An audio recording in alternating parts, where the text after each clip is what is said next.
by the authority conferred on me as Vice-Chancellor, I now constitute this Assembly a congregation of the University of Cape Town.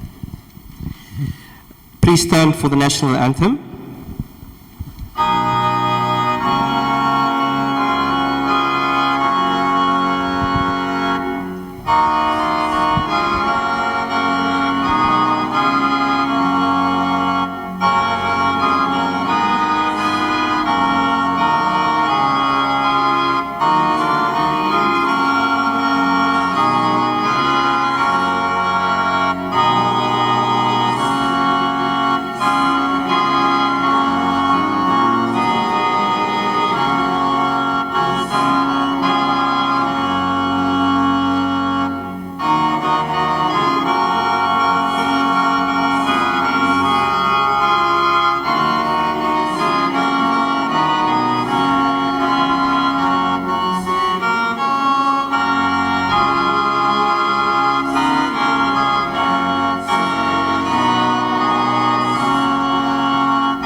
Vice-Chancellor, I have the honour to invite Emma Chetty to read the University dedication.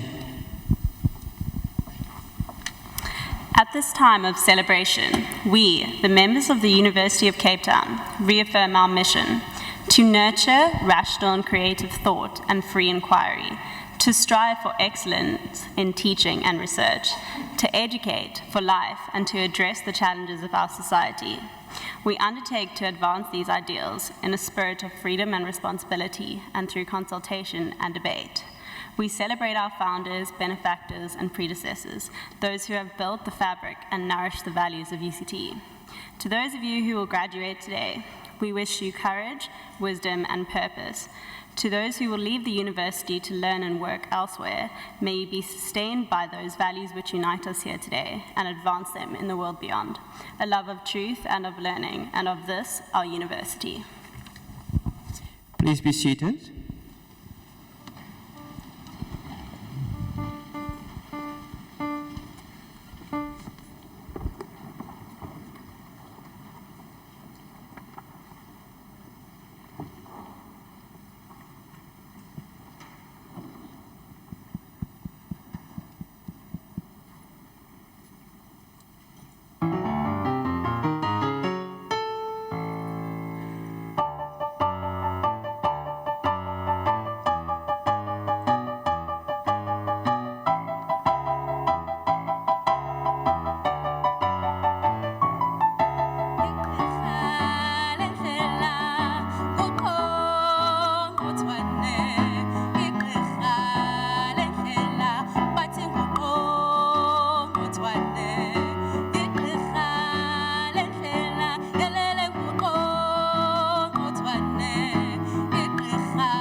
gqitha wemama ngoqoqothwane sele qabele gqitha ewe ngoqoqothwane sele qubule gqitha wemama ngoqoqothwane igqirha lendlela ngoqoqothwane igqirha lendlela ngoqoqothwane igqirha lendlela ngoqoqothwane igqirha lendlela ngoqoqothwane eshe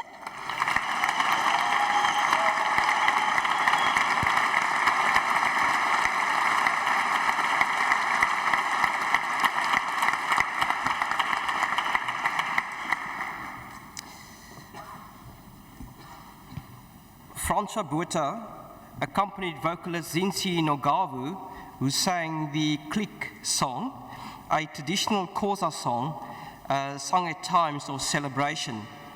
Francois is completing a postgraduate diploma in performance, as is Zinzi, who has just returned from a tour of Holland, Switzerland, and America with a musical about Miriam Makeba. Organist Eric Dippenaar accompanied the national anthem. The processional march music was performed by Black Roots Marimbas, led by African music student Sky Gladla. Sky and 9 other members of the UCT Buyambu Orchestra have just returned from a cultural learning exchange tour of Mozambique. I think we can give them another hand of applause.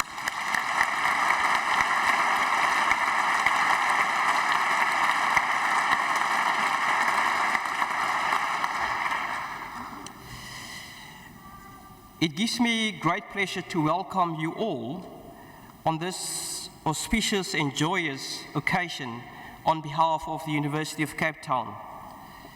Graduations are joyous affairs for everyone, not only for the graduands that sits over there, but also their parents, their family, their friends, and also the staff who teach them. For everybody then, it is a day that is marked by a sense of achievement and obviously an atmosphere of celebration. For many in the audience today, the event marks the culmination of a great deal of hard work and in many cases, sacrifice. And I would say, well done. The University of Cape Town strives not only to confer just a degree, but one embedded in a set of values that hopefully will set our graduates apart. Those are the values of critical inquiry and the receptiveness to alternative ideas that it engenders. It also are values that speak to service and social responsiveness, and above all, values that speaks to integrity. And that is what we would like to embed and see being embedded in our degrees. So I would like to extend my congratulations to all our graduates this afternoon. I could just say to all of you, go out there and make our country and our world a better place.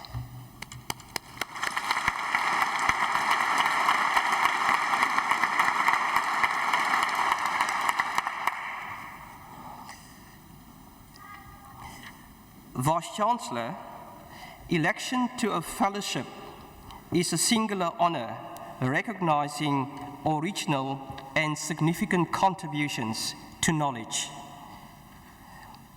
Vice-Chancellor, I have the honor to present to you for a fellowship of the University, Nicola Jane Mulder, Professor in the Division of Computational Biology.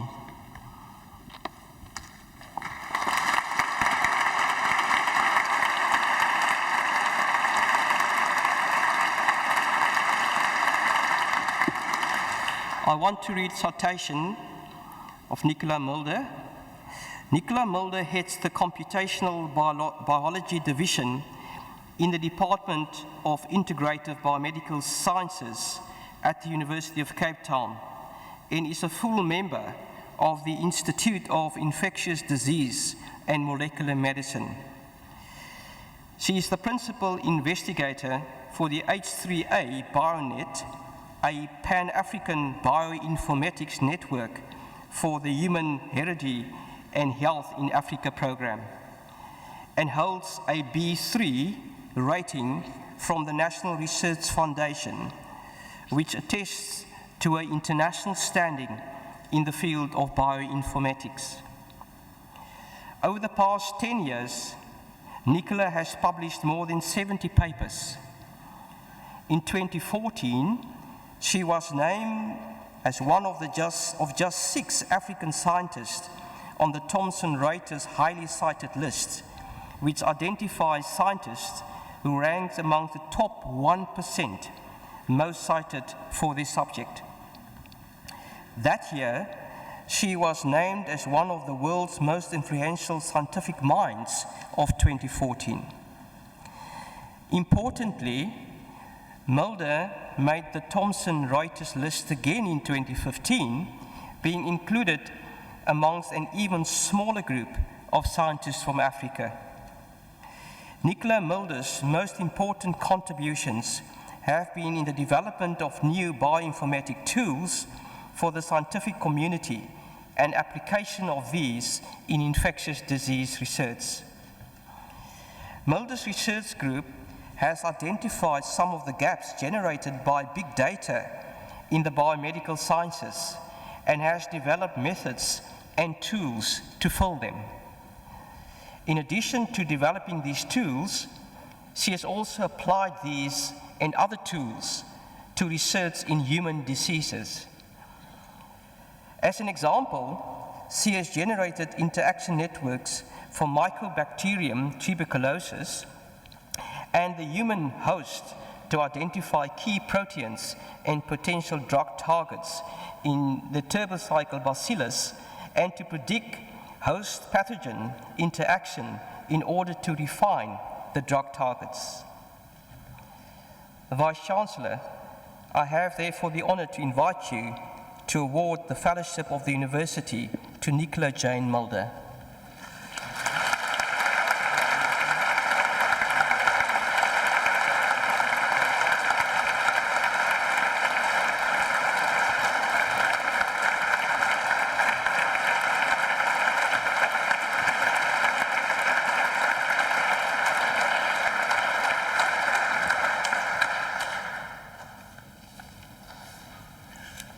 Vice-Chancellor, I have the honor to present to you for the award of the degree Doctor of Science, Medicine, honoris causa, Peter Folb.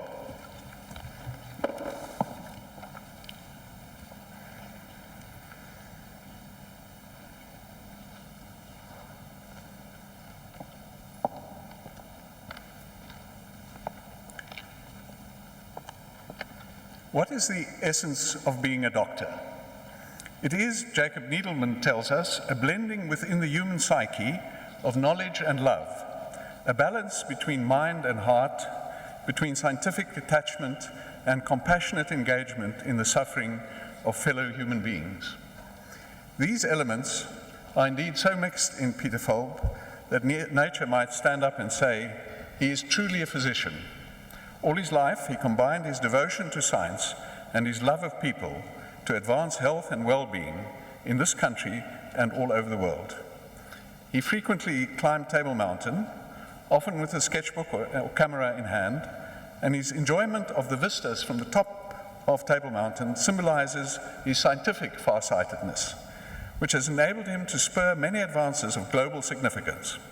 His longtime collaborator in the World Health Organization, Dr. Melba Gomez, gives a perfect example of this ability when she lauds him for his early recognition of the importance, especially for children in the developing world, of administering the anti-malarial drug artesunate rectally to malaria patients who were unable to reach a hospital for injectable treatment, and for championing its use within the WHO and to the FDA. There can be no doubt, Vice Chancellor, that Peter Folb's tireless efforts in commissioning the efficacy and safety studies, making the case for its approval, and ensuring its widespread availability made it possible for this drug to save as many lives as it does. I should mention that as chair of the World Bank, WHO, UN Special Task Force for Research into Severe Malaria, he often had to travel to the main malaria areas of the world. And what do you think a professor of pharmacology does to ensure that he does not contract malaria? He takes no prophylactic drugs at all and just makes sure that he's never bitten by a mosquito. Tu Youyou, Chinese medical scientist, was awarded the last year's Nobel Prize for Medicine for discovering that Artemisia annua, the sweet wormwood from which artesunate is derived, is effective against malaria. And she did this by screening traditional Chinese herbs. And one of Peter Folb's long list of scientific achievements is that he initiated the scientific investigation of traditional medicines and novel drug development from medicinal plants in South Africa. This list of achievements also includes the establishment of the discipline of clinical pharmacology in South Africa, and as professor of pharmacology at UCT, doing internationally acclaimed research on drug safety and applying this knowledge practically, for example, through his chairmanship of the WHO Global Advisory Committee on Vaccine Safety.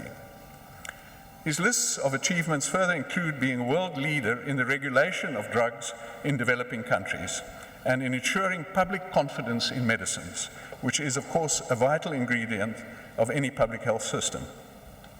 He chaired South Africa's drug regulatory body, the Medicines Control Council, for 18 years, a marathon for which he needed the same stamina and determination as for the real-life marathons that he enjoyed running so much, including the Comrades Marathon, the London Marathon, and 12 Two Oceans ultramarathons.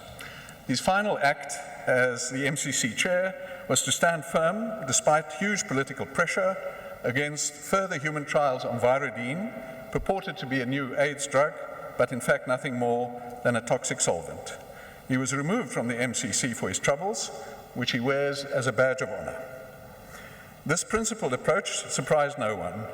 We remember today, just 2 days after what would have been Steve Biko's 70th birthday, that Peter Folb stood by Frances Ames as she battled, ultimately successfully, to bring the doctors who had covered up the reasons for his death to book.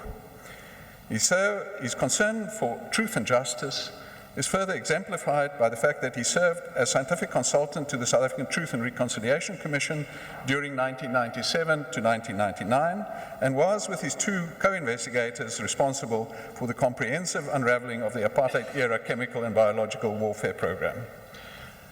Vice-Chancellor, I have the honor to invite you to admit to the degree of Doctor of Science in Medicine, honoris causa, Peter Folb.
So it gives me great pleasure to introduce our guest speaker this afternoon, Nomfundo Walaza.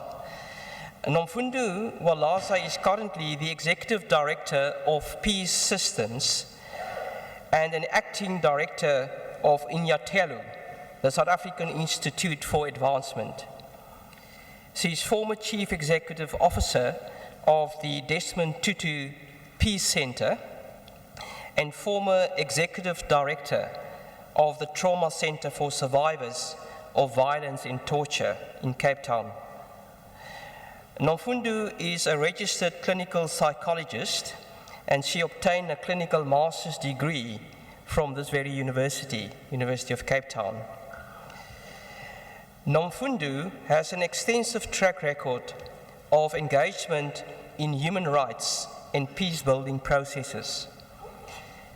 She played a leading role in shaping a gender response to the South African Truth and Reconciliation Commission, the TRC, and was part of a group that mobilized psychologists, psychiatrists, and social workers to assist survivors of human rights violations during these hearings. She has participated as an expert in 2 international working groups, namely the impact of armed conflict on children and the task force that produced the Istanbul Protocol, a manual on effective investigation and documentation of torture and other cruel, inhumane, and degrading treatment or punishment. Ms. Walaza's academic associations include an invitation as a research scholar at the Human Rights Center in UC Berkeley, University of California, Berkeley, a brief teaching post at the Smiths College, and an invitation to teach at the Denver University Graduate School of Professional Psychology. Ladies and gentlemen, Nomfundo Walaza.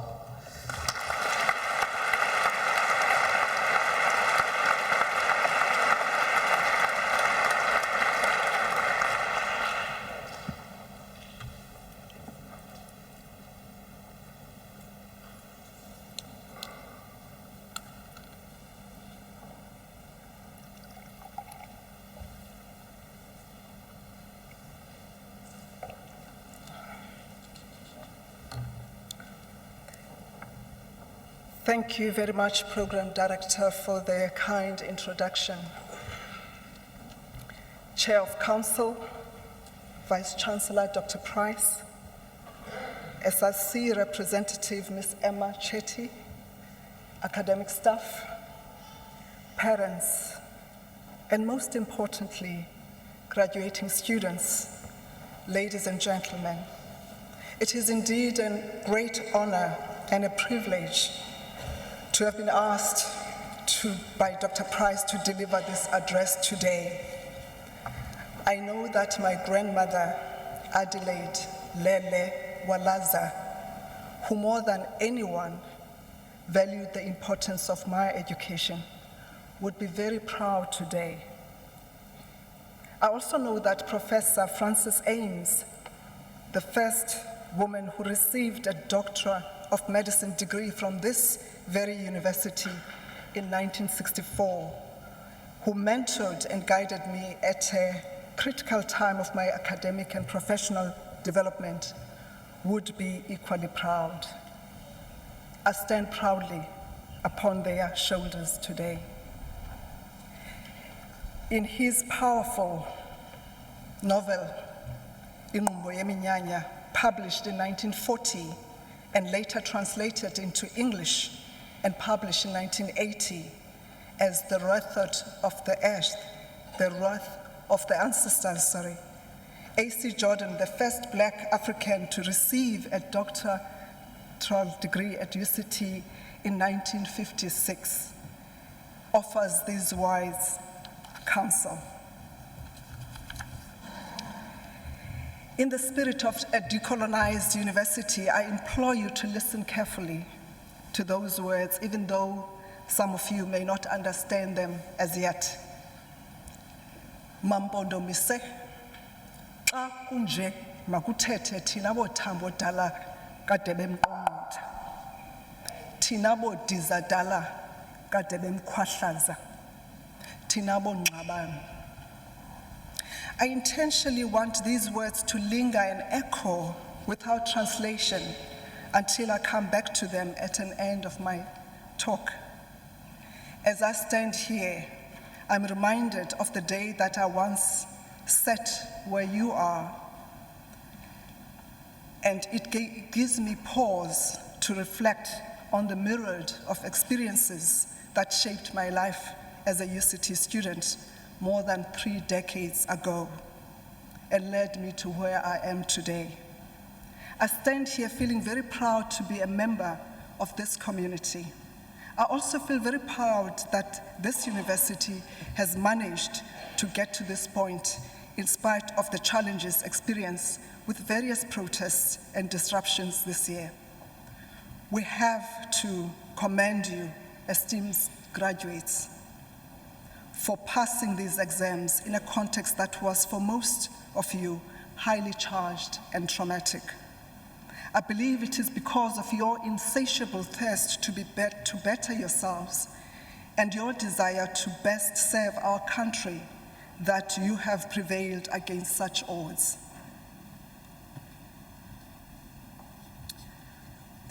Congratulations. We salute and honor you, your achievements. We also salute and thank your families, your lecturers, and all those who supported you in your journey. Upon my reflection of this, your graduation ceremony, I'm reminded again that it was in February of 1983 that I approached a desk as a fresher at this university to register for Psychology 1. At that moment, I was told that Black students do not pass psychology in their first year at the University of Cape Town. Can you imagine that? The people responsible for my education in this grand institution had told me that they did not believe in me, in my ability, just by the virtue of the color of my skin. I had this distinct impression then that I was only allowed to register because I had been an exchange student in the US the previous year and spoke English very well, albeit with a tinge of an American accent. Imagine if you're a white, colored, or Indian student and you're told you will not pass a subject, not because you are lacking intellectually, but because your color renders you unable to achieve. Somehow those who held the power had predetermined who will succeed and who will not, but I was not deterred. Years later, the irony of that overt discrimination was not lost on me when on the morning of Saturday, the 5th of September, 2016, the day before the signing of the resolution which led to the peaceful writing of the exams here at UCT, an SRC student candidate requested that I come to assist with the mediation process. He SMS'd as follows: Mzali, which means parent. We have reached a point in the negotiations where plenary, the protesting students, decision-making body, would like to sit with the university executive in a mediated process. There will be one such session, and it will be today, before our usual negotiations. We need you, given how well respected, trusted, and loved you are by the students. Please, can you help us? We need the breakthrough, and it seems imminent. He stressed that the fact that I had skills in psychology and healing and not in law, and that made me the ideal candidate to assist in that critical juncture. I responded to the call, not because I was flattered by the kind words, but because I felt that what was at stake was greater than me. I felt both humbled and profoundly moved the day after the signing of the resolution to reflect on the fact that I had served this university, my alma mater, with skills bestowed upon me more than 30 years before. It was difficult for me to comprehend what might have been had I been discouraged and forced to change my career path due to the message I received as I registered for psychology in 1983. It was even more painful when I realized through many processes that I facilitated and mediated in the different faculties that some of the students' demands mirrored and resonated with the same demands that were made by us more than 30 years ago. I also remember that in 1985, students put up a shack on this University Avenue. The sentiments expressed at the time were similar to those expressed by Sheffield TRC protesters in 2016. I recall that during my first year, I was invited to a meeting whose agenda was to deliberate on problems that would be encountered if Black students were integrated into segregated white residences. Whilst it is obvious that many of you have more experience of racial integration than my generation, it would appear that times have not changed enough to foster a spirit of true integration, not only in residences, but across all phases of the university community. I'm aware that some of, or most of you did not fully support the protest actions and were to some degree horrified by what transpired. I also am aware that we could choose to see 2015 and 2016 protest actions, i.e. Roads Must Fall, Fees Must Fall, Sheffield TRC, and the call for a decolonized university from the vantage point of the media and be horrified by the images of mayhem and destruction that were brandished in our TV screens and print media front pages. Behind the scenes, there were also moments that were less dramatic and less violent, where the call from students was the call to be listened to be taken seriously, and above all, to be accorded human dignity. What I really want to share with you today is from a vantage point of having engaged closely with those who were protesting, as well as the executive, who took the time to listen, even though it was difficult to do so. I offer this as a semblance of hope in the midst of what appeared a chaotic and disruptive process, or a bruising process. Whilst we have the right and the responsibility to denounce the violence and the destruction that occurred as a result of the protest actions, we must commend the following. We must commend the young people for having found their voice and spoken their truth, not only to safeguard their dignity as enshrined in our Constitution, but also to safeguard the dignity of those who could not speak for themselves. We must commend the individuals and collectives from various campuses who were prepared to risk and assert their identities.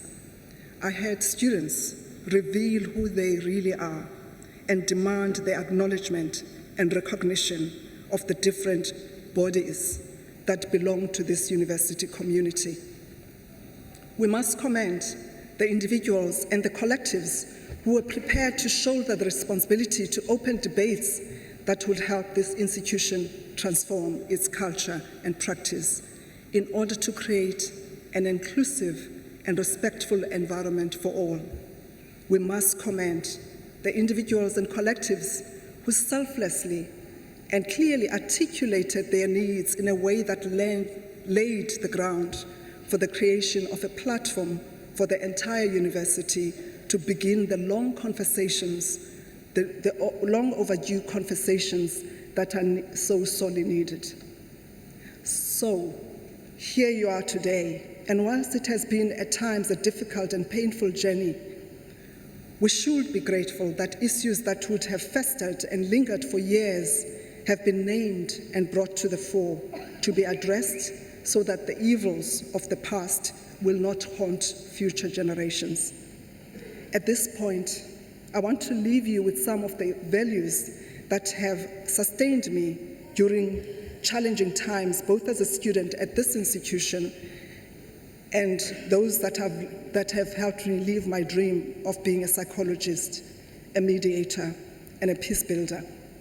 First and foremost, believe in yourself. Just as I faced discrimination and racism when I entered this university, the only choice left for me was to believe I could pass psychology, and I did. I'm asking you to believe in yourself as you face the challenges of a new career. Know intuitively that you have what it takes, and never let anyone tell you that you can't do something because of your race, your gender, your religion, or your sexual identity. This doesn't necessarily mean that you do not humble yourself to learn from others, and most importantly, from those who have walked the path before you. A causa proverb reminds us that inyathi ibuzwa kwabaphambili. Wisdom is gleaned from those who have walked the path before us. So while it is important that you believe in your own abilities, you must also be open to the wisdom of those who have traversed the path before you. Secondly, speak your truth. Be bold, be courageous, and do not shy away from talking about the challenges that face you and face this nation. If you see discrimination of any kind, racism, homophobia, classism, be brave to speak up. Speak your truth as you see it. Again, it helps to be respectful when you do so that your words are not easily written off or discounted. Thirdly, remember that with great privilege comes great responsibility. Very soon, you will have the privilege that are afforded to those who have earned advanced degrees from esteemed universities such as this one. Use the skills you have worked so hard to attain to make your dreams come true, and use them to help others make their dreams come true. South Africa needs you to make a commitment to be a better citizen for yourself, your family, and your country. We're still a maturing democracy, and your generation is full of the potential and the kind of leadership that we so desperately need to realize the freedoms that keep our democracy thrive. Fourthly, realize that your success is bound up with the success of others. For when the race is won, the victory is so much sweeter if you are not standing alone at the finishing line. Utatu Mandela reminds us that for to be free is not merely to cast off one's chain, but to live in a way that respects and enhances the freedom of others. In conclusion, so many times I've heard the young people bemoan past generations for having sold out, particularly at this time where there is a real danger that the baby may be thrown out with the bathwater. I would ask you to consider again the quote by A.C. Jordan, the translation of which reads as follows in English, and I quote, "At such times as this, it is we who must speak, we the old bones whose marrow they are forever sucking, we the old maize fields from which they are forever gleaning, we the Nqabanes." A.C. Jordan reminds all of us that to completely cut off from our ancestor and cultural heritage will only be a disservice to our future. When you fully understand who you are and where you come from, only then can you truly appreciate and understand the culture and ancestral heritage of those different from you. Only then can we form a true community. Before I step down, I would like to acknowledge and thank the following individuals and groups: the students from Umhlangano, the students from Hamilton Nike, the ASAC candidates, the university executive who continue working closely and very hard with the students to find a common ground. It is my hope and wish that the university establishment will find a way to harness the positive aspects of the protest actions and use those as a springboard to truly transform the University of Cape Town. The time is now. The time is now for you, dear graduates, to begin your careers and make this world a better place for all of us. Enkosi, ngiyabonga, danki, Thank you.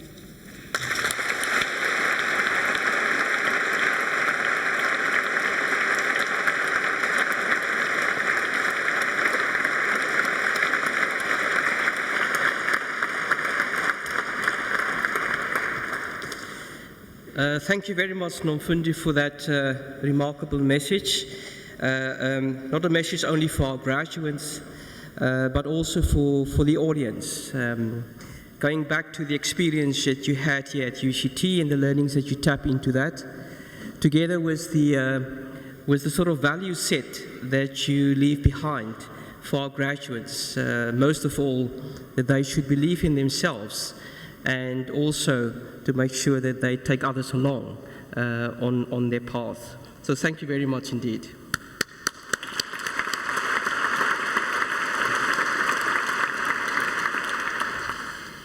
Anne Imbongi is a composer and an orator of poems of praise. Limbongi offer critical commentary and narrative on the state of society through their Izibongo.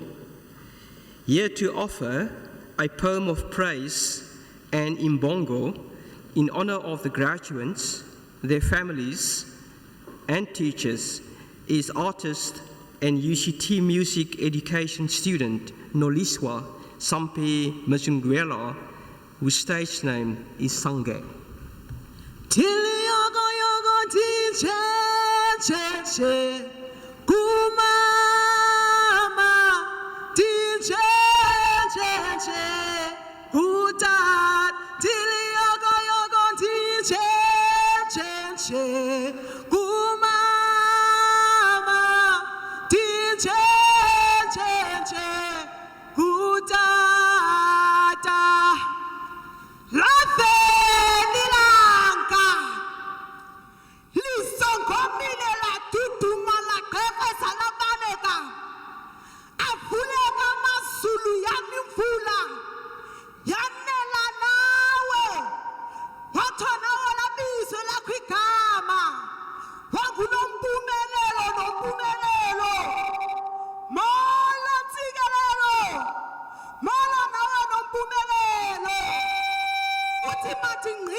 This is the day for you to go out there and conquer the world.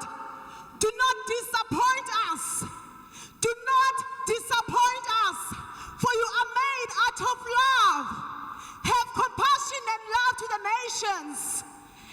Auguri, Pasraviayo, Titiguni, Bahlosi, Banikesi, Nomfundo Yabo, Ukulu Sadensenu and Sayonika Chapi Matota. Hey, Matota, Nina Mabola Pongilayo, Apensana Sinanga Kona, Eregaloguni Gumtombo, Umtombo Luasikalogu Matota, send the food is sent as Iswe, the food is sent Abasayo Matota, Natum Sebes of Nobanga Yoga Kulu, Amatenga Vejala, Mandua Kauland, Wahuka Matota. Apumago Kabutu Oshumdomla Butiti Bumsutum Chobi Heham Iyo.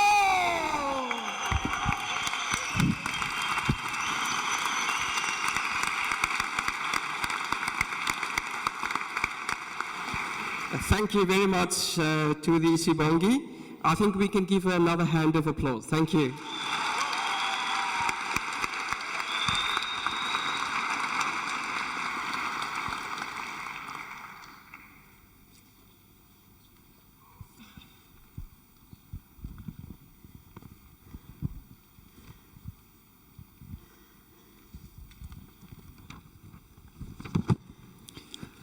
Ladies and gentlemen, we now move to the formal part of conferring the degrees, and the first group of degrees are going to be awarded by the Health Science faculty, and the Health Science faculty traditionally makes a pledge, a version of the Hippocratic Oath as people graduate from being undergraduates or graduates through to the postgraduate phase. So I invite the Dean of Health Sciences to lead the health science graduates through the pledge.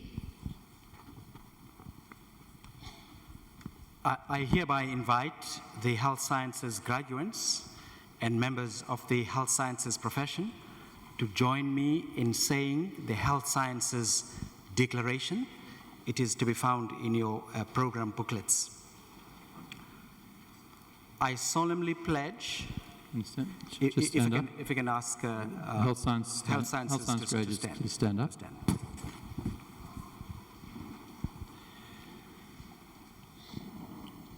If you can join me to read, I solemnly pledge to serve humanity.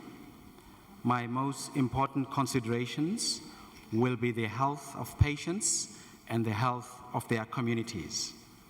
I will not permit considerations of age, gender, race, religion, ethnic origin, sexual orientation, disease, disability, or any other factor to adversely affect the care I give to patients. I will uphold human rights and civil liberties to advance health even under threat. I will engage patients and colleagues as partners in healthcare. I will practice my profession with conscience and dignity. I will respect the confidentiality of patients, present or past, living or deceased. I will value research and will be guided in its conduct by the highest ethical standards. I commit myself to lifelong learning. I make these promises solemnly, freely, and upon my honor. May I ask the colleagues to sit down.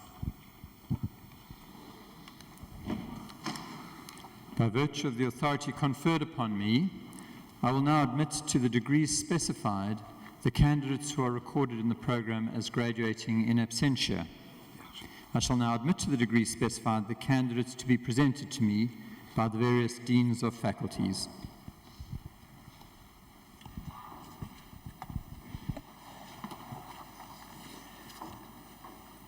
Vice-Chancellor, I have the honor to present to you for the degree of Master of Medicine in Anesthesia, Kasanji Freddy Kabambi.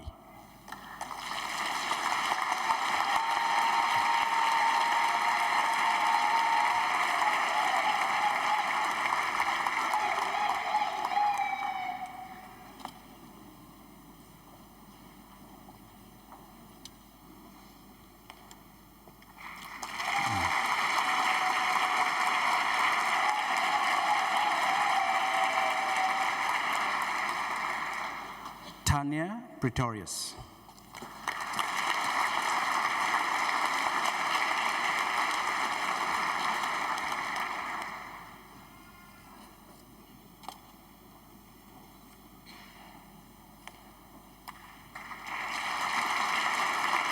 Nicola Justin Vickery.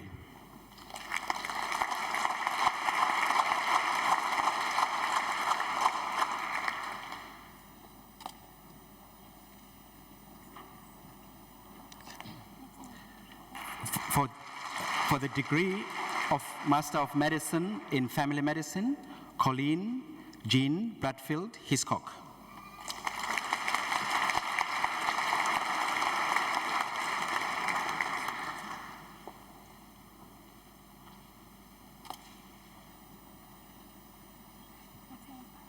For the degree of the Master of Medicine in Medicine, Patrick Zygmunt Szymanski.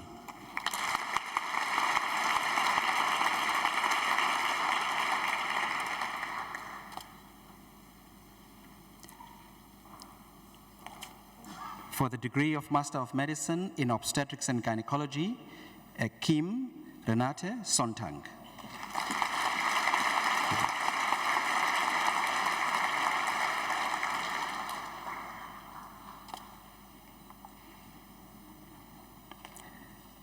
Trevi Allison Olga Spence.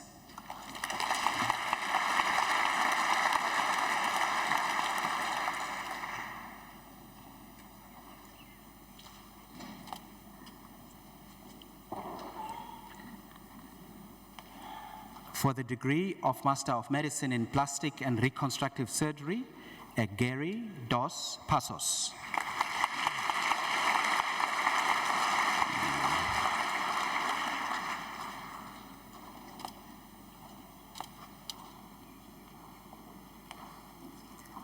For the degree of Master of Medicine in Psychiatry, with distinction in the dissertation, Anthony Koller.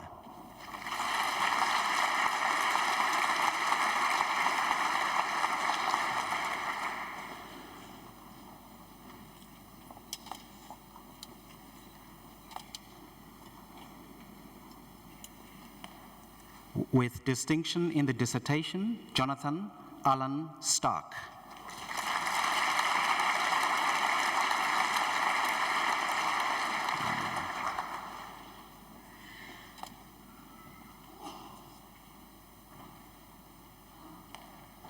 For the degree of Master of Medicine in Surgery, Jeremy John Plaskett.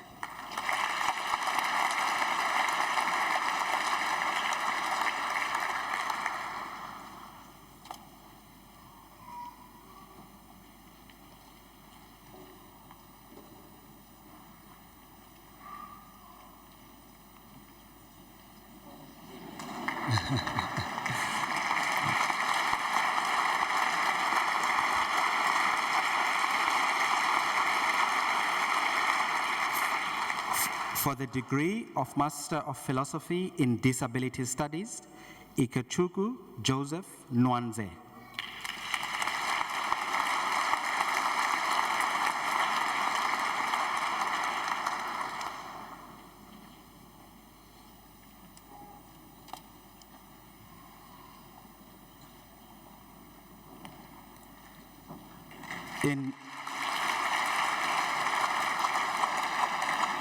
In maternal and child health, with distinction in the dissertation, Tafadzwa Diana Makripisa.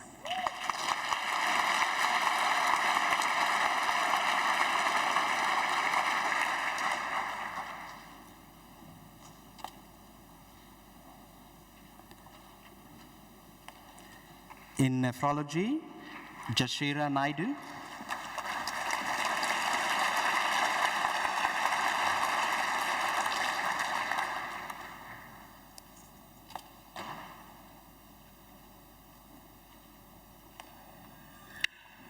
In neuropsychiatry, with distinction in the dissertation, Carla Patricia Freeman.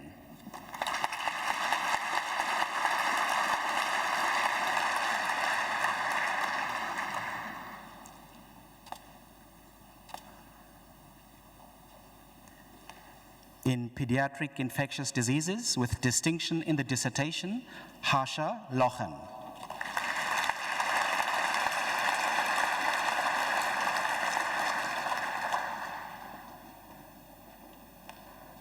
In public mental health, Nozuelo Ndombizami Ngube.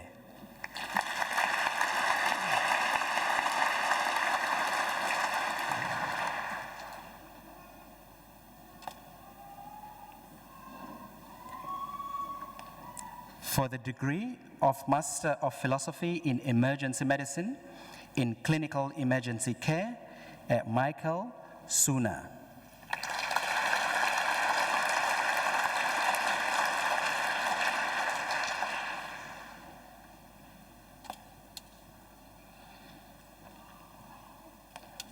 Craig Alexander Wiley.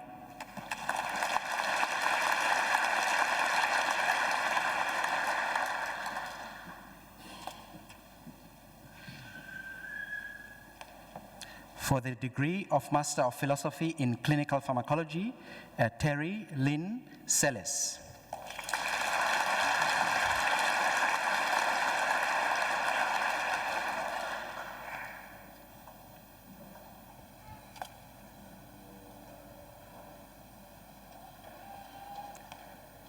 For the degree of Master of Public Health, with distinction, Lorna Gillian Dunning.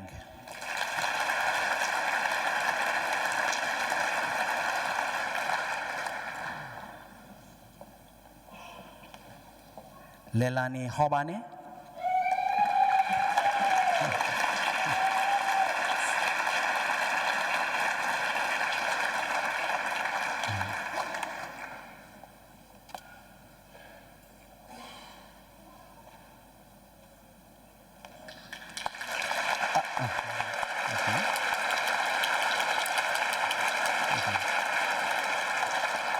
Atenkosi Sopichi.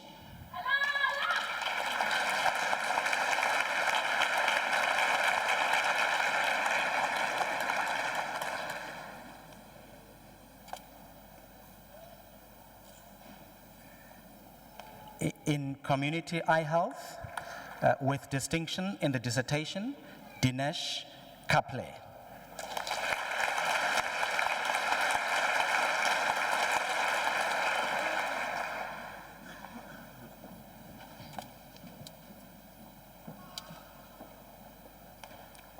In Epidemiology, Tracy Renee Glass.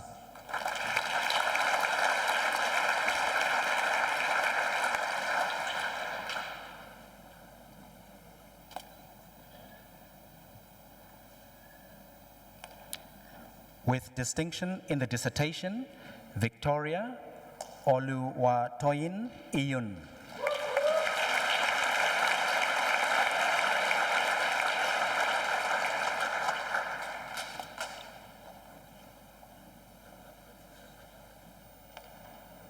Ndokozo Langwenya.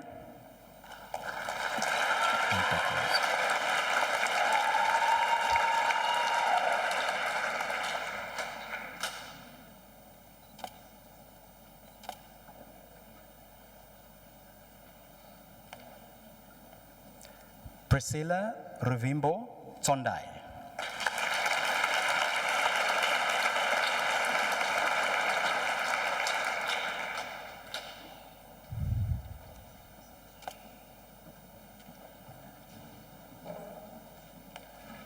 In Health Economics, with distinction, Renee Daval.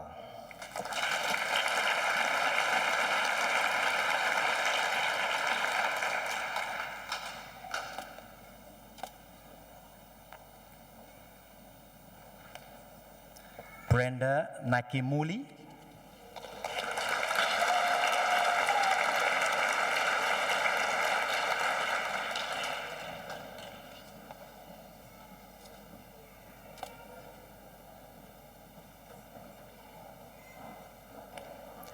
Stacy Kwamboka Orangi.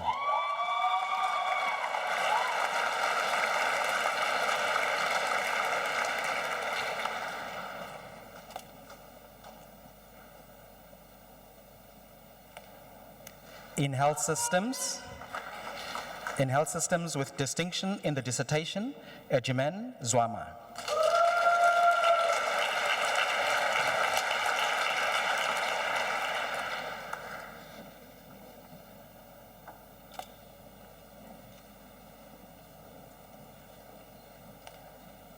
For the degree of Master of Science in Biomedical Engineering, Leah Elizabeth Morgan.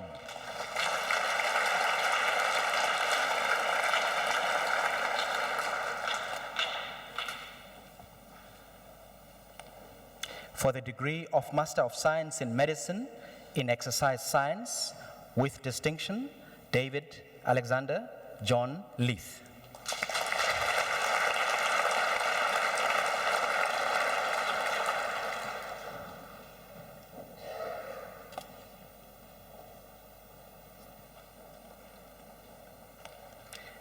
In Genetic Counseling, with distinction in the dissertation, Sinead Amber Ross.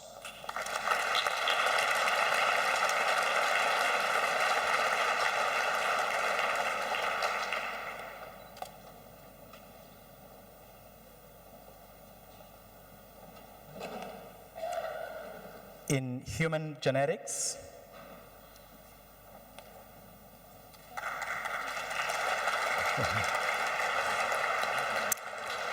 Genetics, with distinction, Amy Frances Gerd.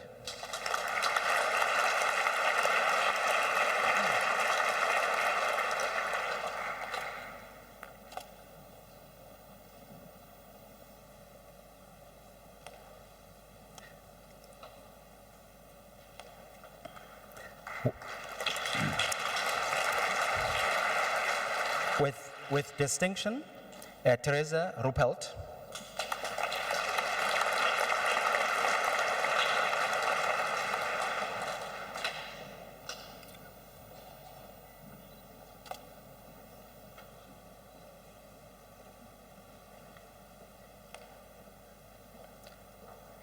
Lynn Tyers.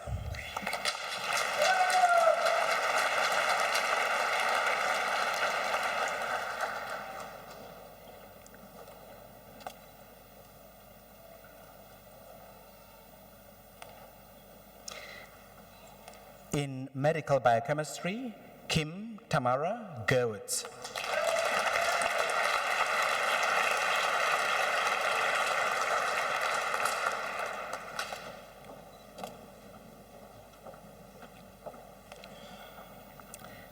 In medical virology, with distinction, Sherazan Dineo Ismail.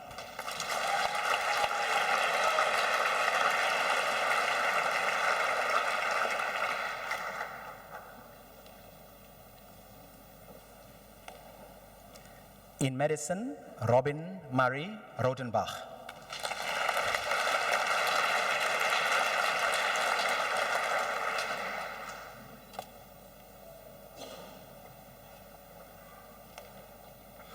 In physiology, Kirsten Blythe Seal.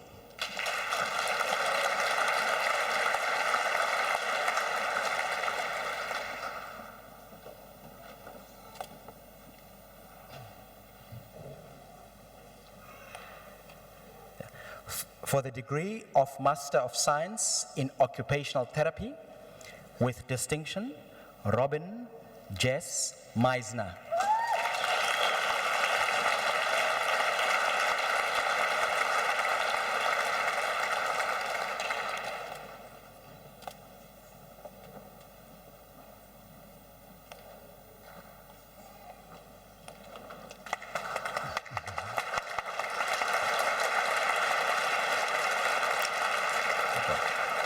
Carolee Otto.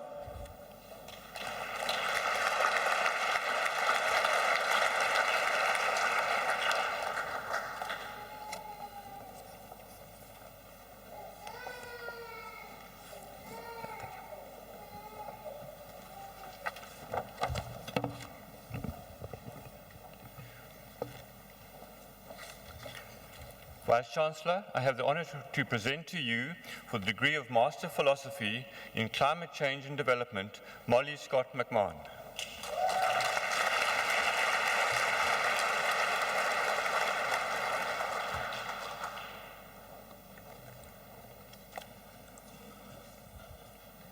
Stephanie Musingarabwe.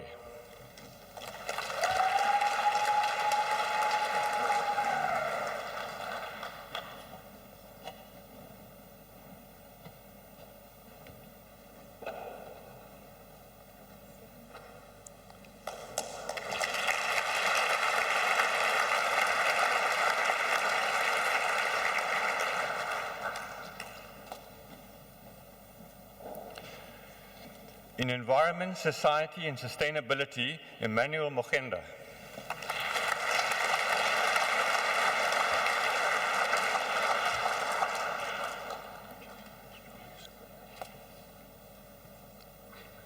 James George Seconia.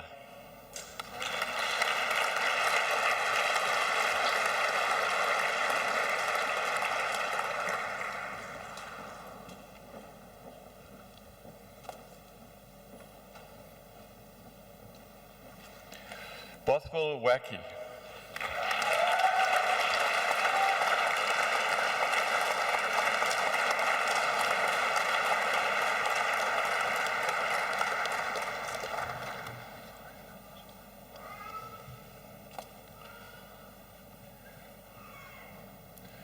For the degree of Master of Science in Applied Mathematics, Ndavuo Mariana Musahane.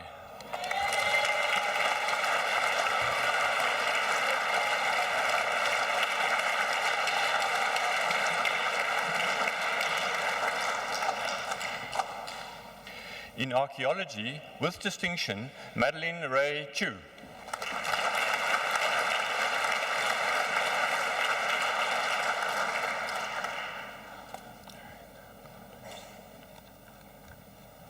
In Biological Sciences, Erika Carla Essig.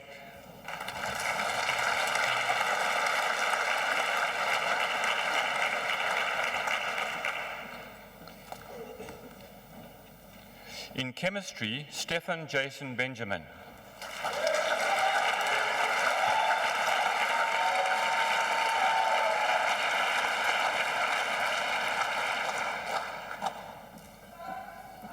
In climate change and development, Julia Elaine Davies.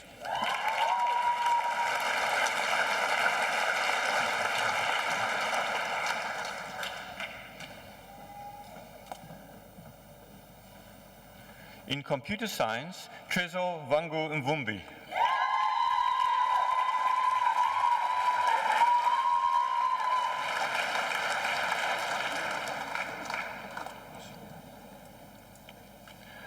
Oladeji Olawasun Olajedi.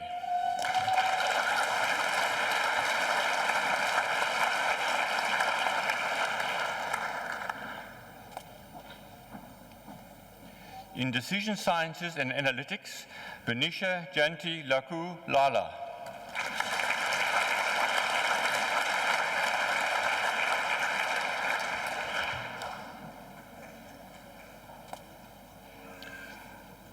In environmental and geographical science, Ainsley Vivian Crisp.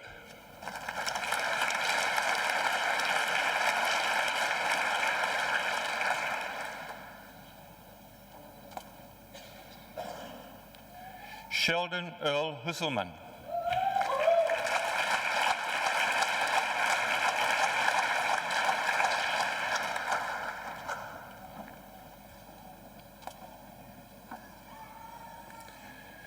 In environment, society, and sustainability, with distinction, Jamie K. Davidson.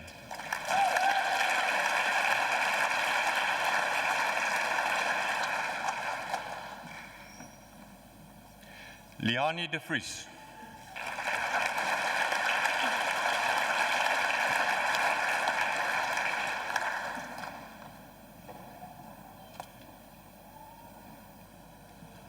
In geology, Tamsin van Rensburg.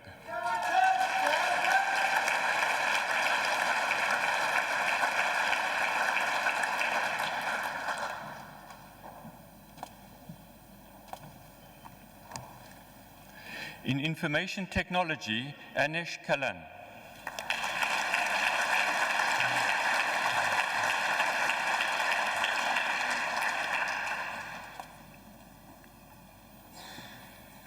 In mathematical statistics, Mary Ajibola Famalusi.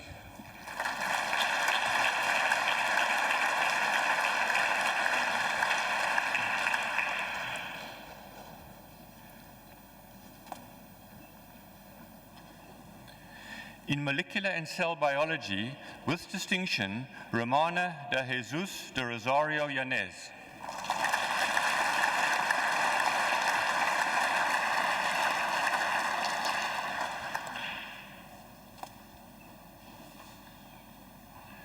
In ocean and atmosphere science, Daniel Eric Schilperot.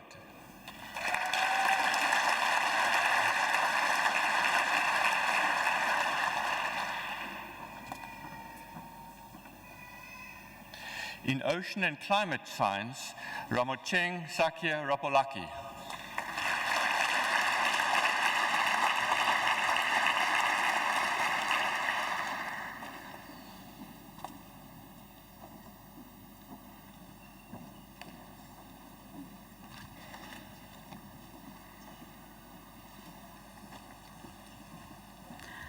Vice-Chancellor, I have the honor to present to you, for the Postgraduate Diploma in Accounting, Rukutso Chirikumara Rero.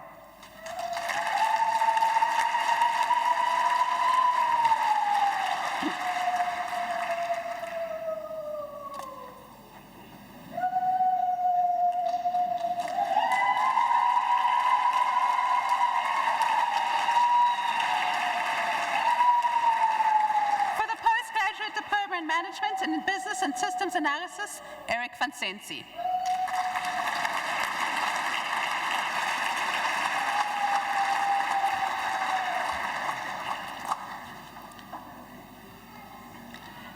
In Organization and Management, Annie McQuena.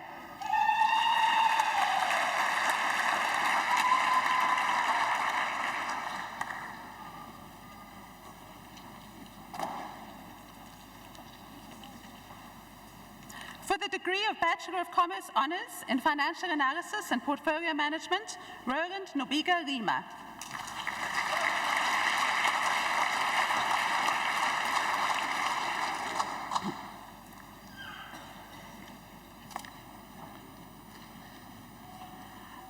For the degree of Master of Business Administration, Zwerake Insabande.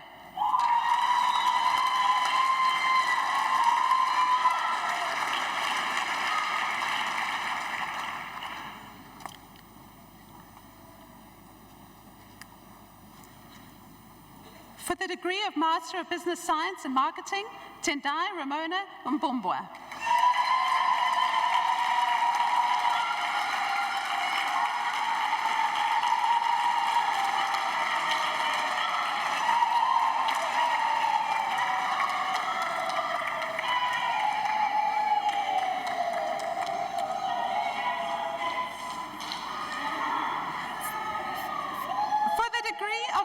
Master of Commerce in Applied Economics, Nomfundo Walaza Dorothy Matragarera.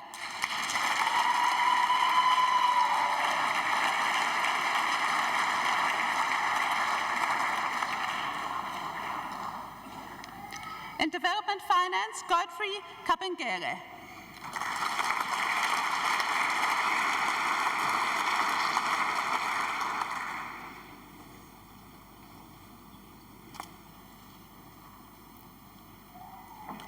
In Economic Development, David Kapia.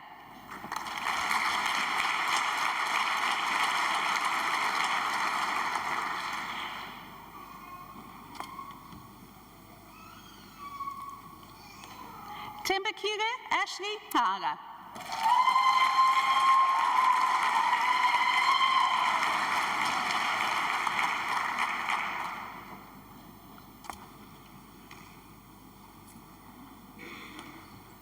Ruto Vika.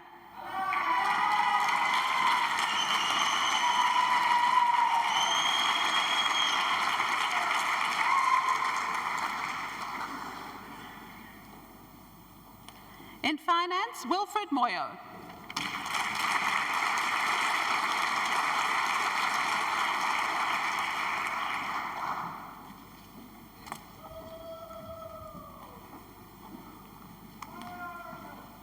In Financial Management, Daritso Buruma.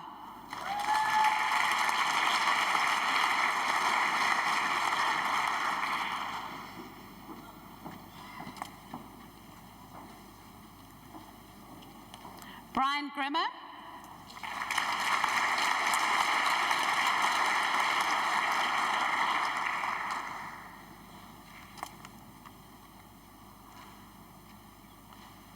With distinction in the dissertation, Pranisha Rakan.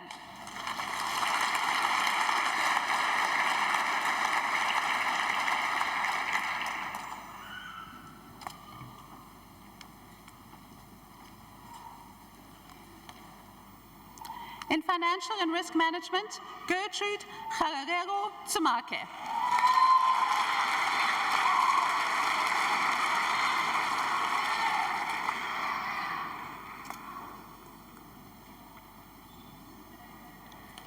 Dylan Ross Wyman.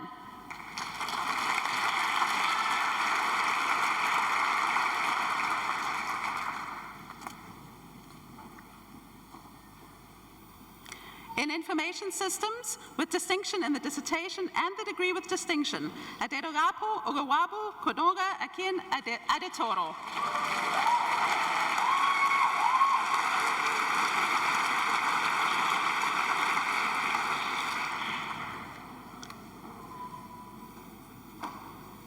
In Cosinati Bezzini.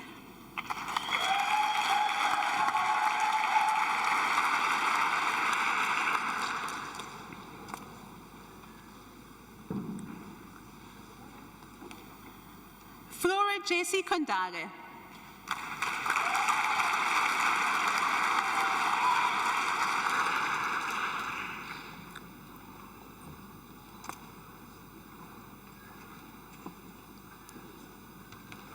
Cosmas Muchanguri.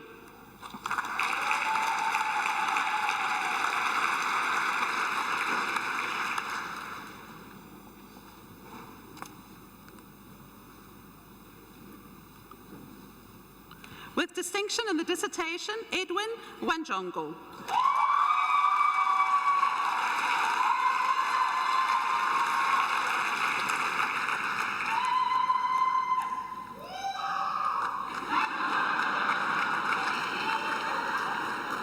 Dixon Lee Ravmo-Willie.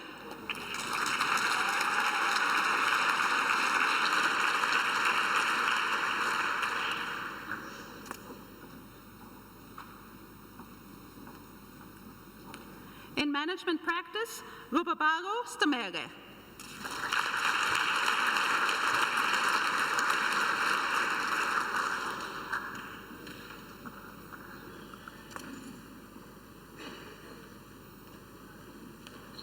In marketing, Mobile Umanati Bondweni.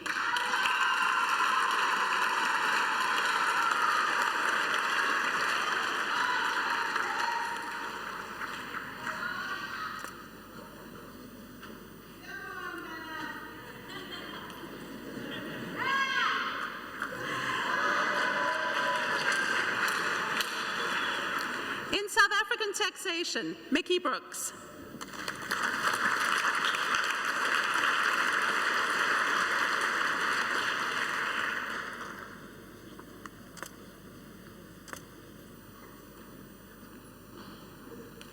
Martinez Cornelius Fredericks.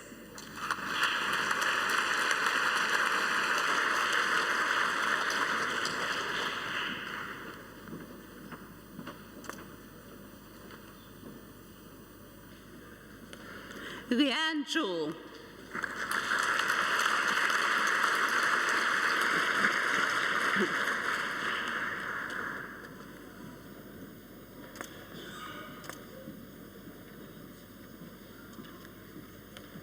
Lindani Lionel Kalipa.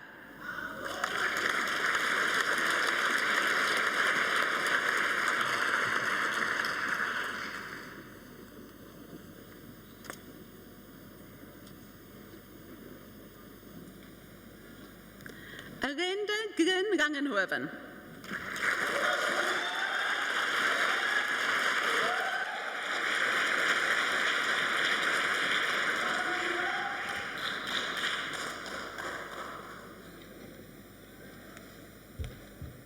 Ivor Wade Orkhuis.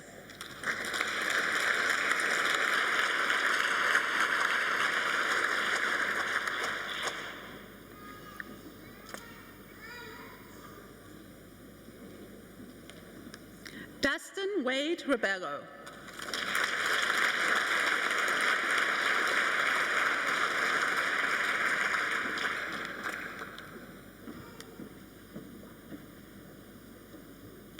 In statistics, Nozipo Samanguni Immaculate Mzamera.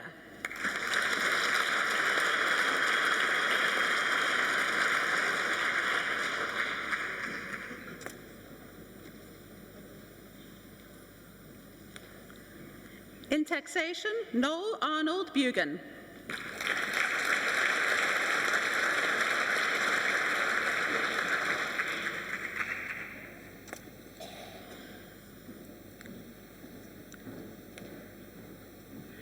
Amy Rebecca Chibombi.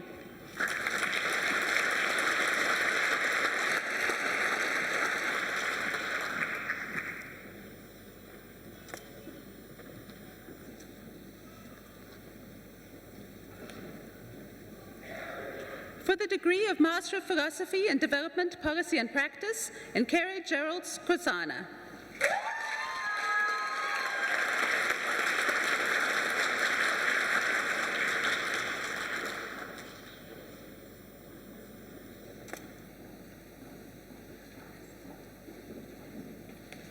With distinction, Lauren Kim Appink.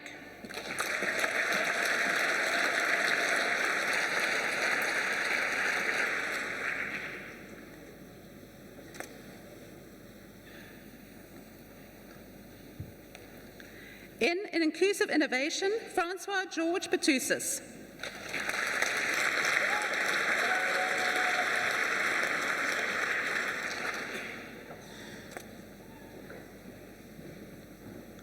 In mathematical finance, Abby Lee Davidson.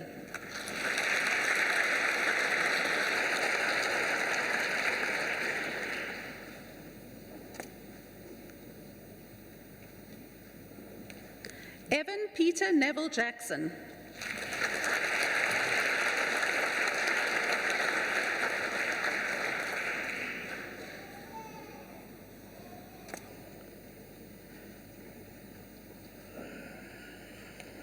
With distinction in the dissertation and the degree with distinction, Gareth William Schumann.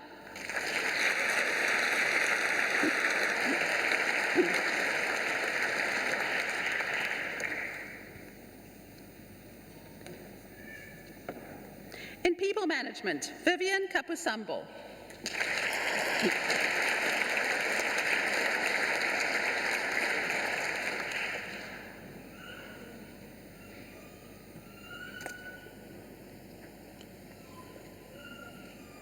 Hoparang Lolo Mini.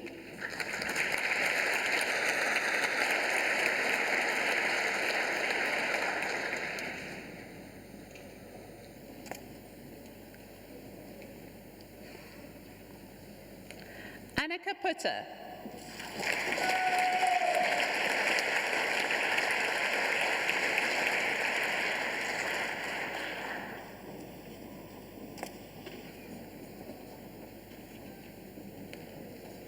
Nokoturu Happy Zama.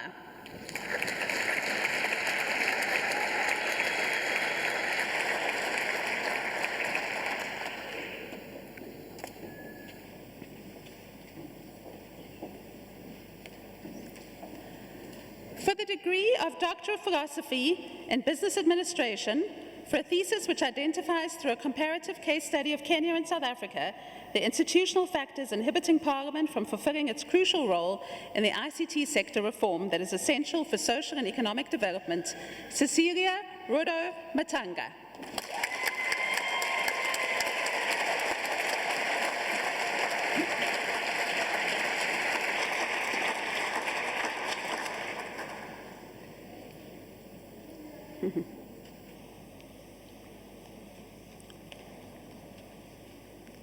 In business administration, for a thesis which builds corporate sustainability theory on the integration of economic and social ecological dimensions in decision-making by developing a process model with key practices that enable such integration, Nadine Mayers.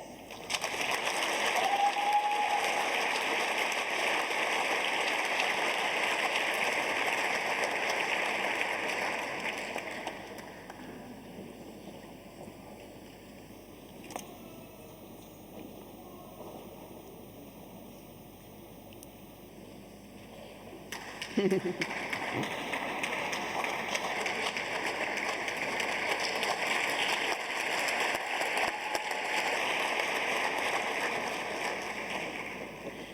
business administration, for a thesis which proposes the composition of emotive outlook profiles for innovation implementation team members within the financial services industry in order to increase the probability of successful outcomes for these teams, Christina Swart.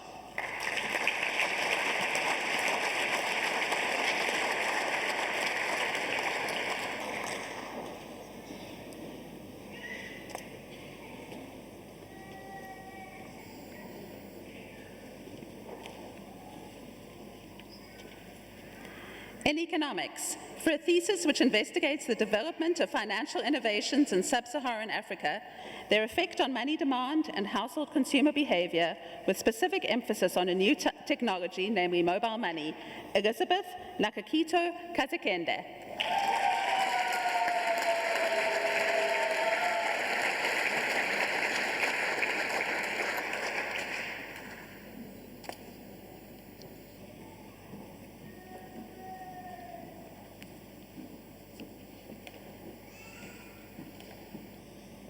In economics, for a thesis which provides empirical evidence on the effects of climate change on wildlife ranching, its role in climate change adaptation, and the contribution of wildlife to the welfare outcomes of communities living around the ranches in South Africa, Jackson Ngonga Otino.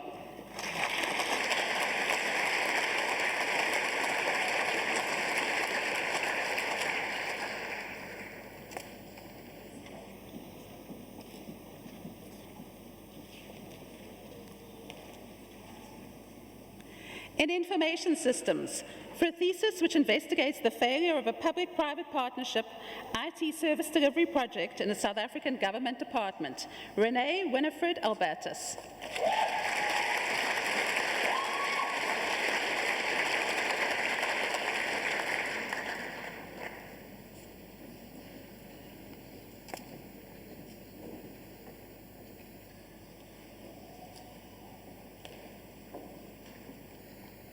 In information systems, for a thesis which explores through empiricism the public value of investments in e-government using a multidisciplinary theoretical stance from a developing economy perspective for the case of Kenya's public sector and its implications for theory, methodology, and practice, Kennedy Odiworo Okongo.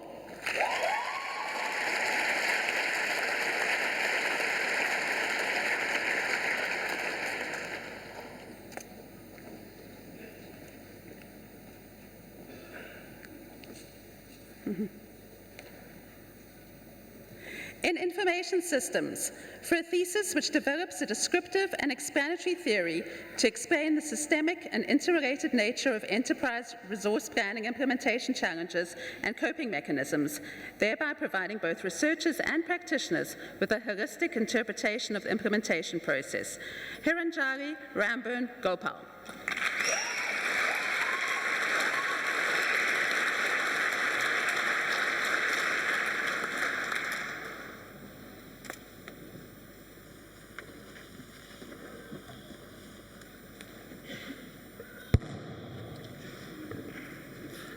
Vice-Chancellor, I have the honor to present to you for the degree of Doctor of Medicine in Medicine for a thesis entitled Studies in Cardiomyopathy, Looking Beyond the Familiar, Ndobeko Ayanda Bubele Ndusi.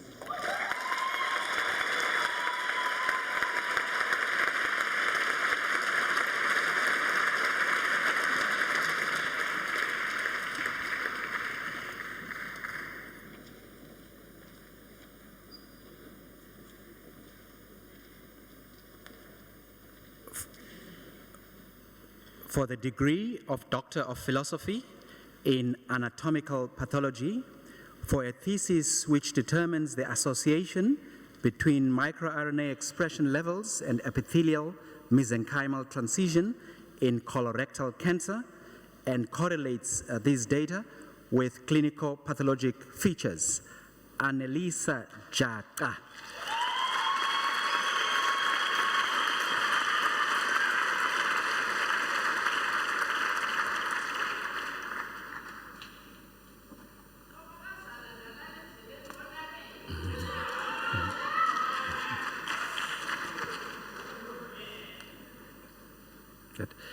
In anatomical pathology, for a thesis which uses cutting-edge multi-imaging technology to determine the distribution of proteins, peptides, in both HIV and non-HIV related diffuse large B-cell lymphoma, Pumza Samantha Magangane.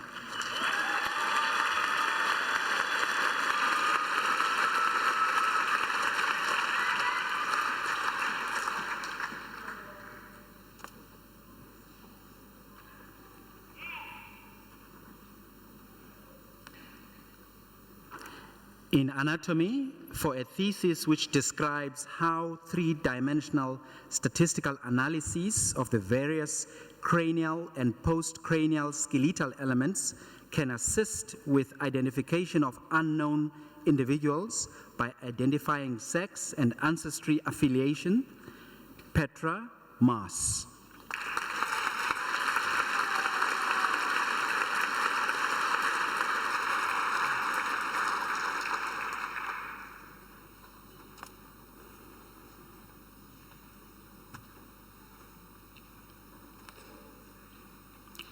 In bioinformatics, for a thesis which describes the development and use of mathematical models for studying the risk of tuberculosis transmission and the impact of vaccination and other factors on the TB epidemic, Chacha Marwa Isaro.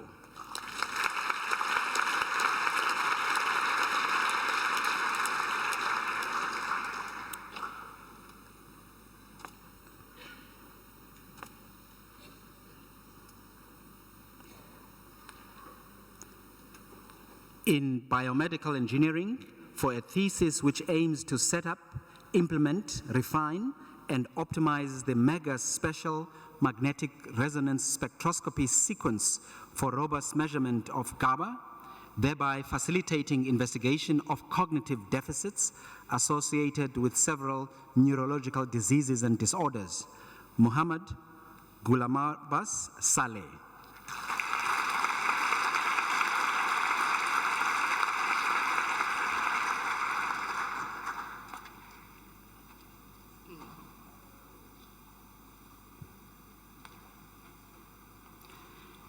In cell biology for a thesis which develops a high-content phenotypic screening platform to characterize human microRNAs and small molecule inhibitors that can modulate HIV replication, leading to the discovery of novel potential therapeutic agents for the treatment of HIV. Geraldine Naidu.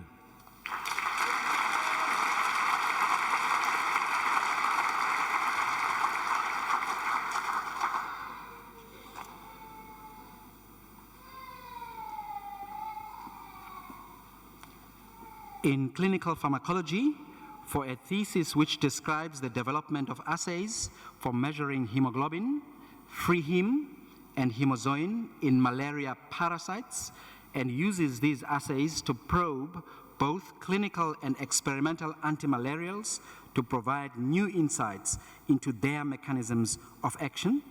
Jill Michelle Combrink.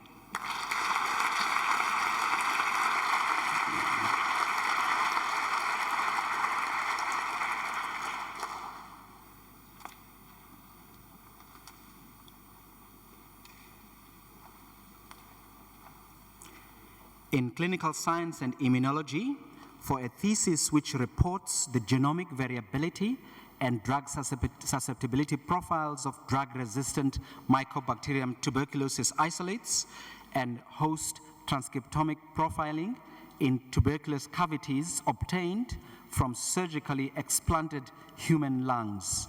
Laura Mary Lenders.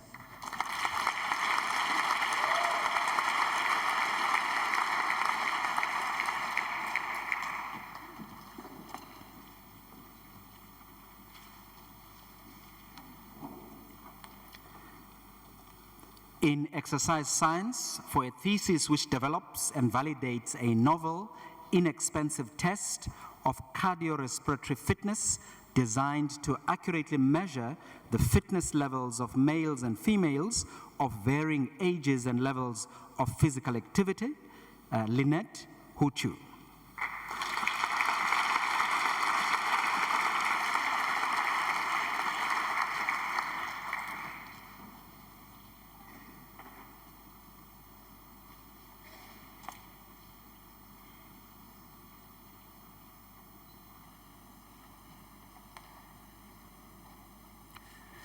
In human genetics, for a thesis which elucidates the dental and craniofacial manifestations of a severe genetic bone disorder in the indigenous Black African population of South Africa, thereby formulating appropriate dental management protocols. Manogari Chetty.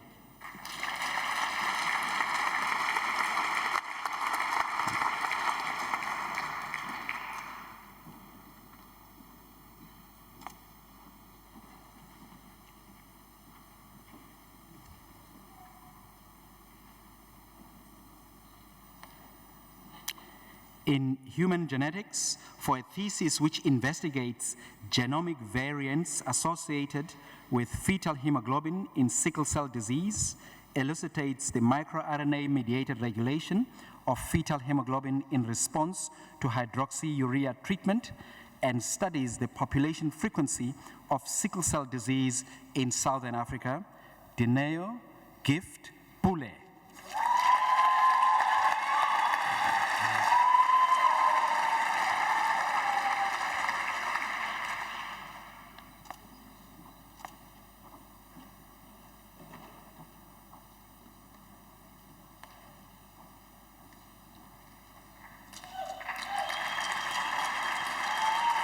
In human genetics, for a thesis which evaluates the effects of concurrent treatment with efavirenz and rifampicin for HIV/TB on expression of genes coding for drug metabolizing enzymes and microRNA, thereby providing for possibilities of genetics-assisted therapeutic drug dosing.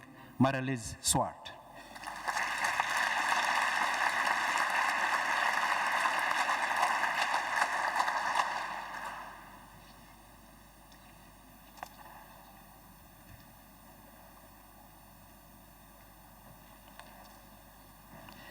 In medical biochemistry for a thesis which explores the use of a novel compound with nuclear import inhibitory effects as a potential anti-cancer drug, both in monotherapy and in combination chemotherapy, and setting the groundwork for future preclinical studies.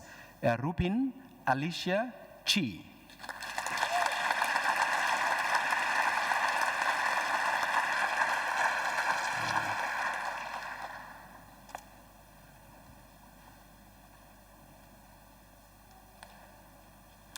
In medical biochemistry for a thesis which describes the identification of novel molecular mechanisms that may underpin development of HIV-associated neurocognitive disorders. Tariq Ahmad Hanif.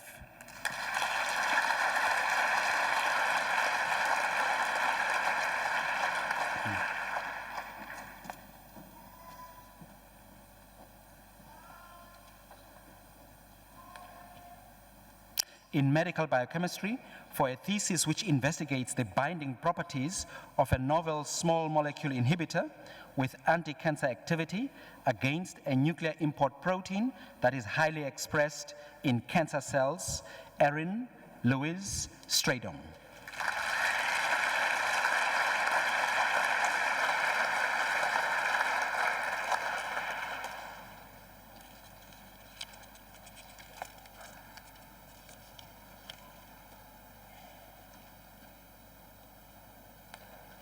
In medical virology for a thesis which investigates the immune mechanisms that lead to increased susceptibility to tuberculosis during HIV infection. Rubina Bunjan.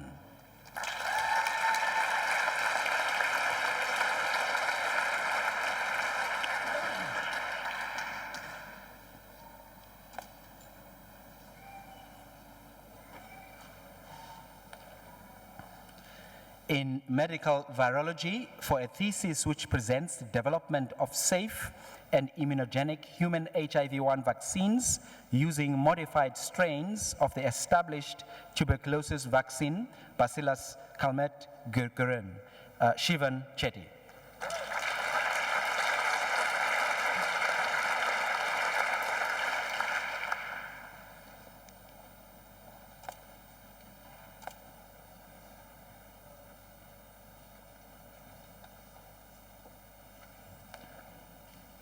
In medicine, for a thesis which investigates the association between antiretroviral therapy and hypertension, dysglycemia, and lipodystrophy in HIV-infected South Africans, and develops cut points for diagnosing lipoatrophy and lipohypertrophy in men and women on treatment. Zulfa Abrahams.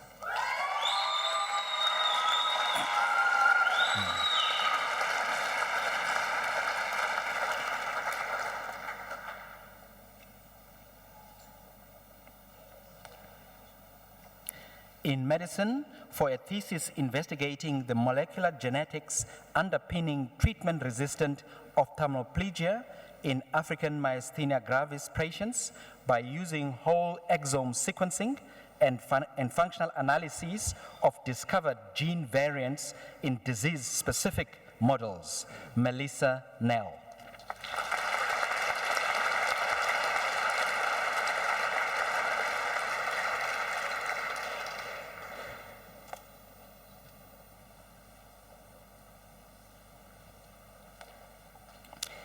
In medicine, for a thesis which defines the profile and predictors of outcome of acute heart failure patients in sub-Saharan Africa, and will be useful to physicians in this area for risk stratification of their patients for better outcomes.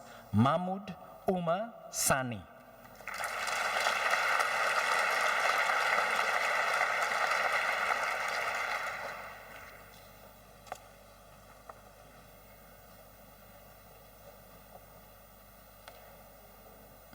In nursing, for a thesis which engages male student leaders in residences in the process of adaptation and implementation of Sonke Gender Justice's One Man Can intervention, leading to development of a university-based sexual violence prevention intervention known as Men with Conscience.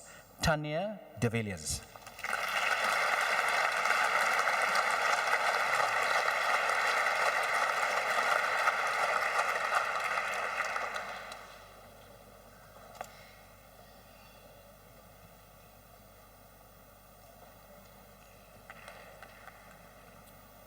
In nursing, for a thesis which develops a Kenyan mental health nursing model of human interaction that prescribes the necessary conditions, contexts, and strategies for quality mental health nursing practice that provides optimum mental health outcomes for patients, families, and communities. Miriam Atieno Wagoro.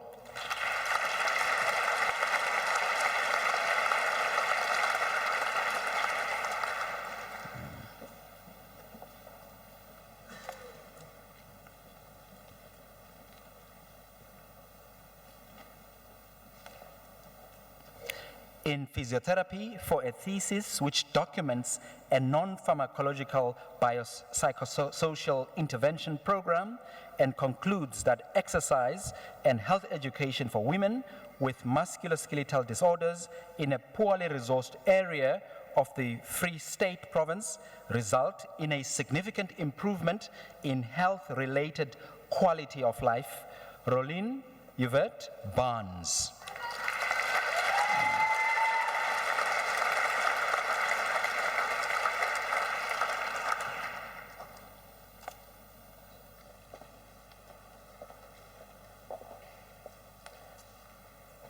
In public health, for a thesis which evaluates strategies to expand access to safe abortion care in the South African public sector through the use of simple technology to support task sharing in service provision.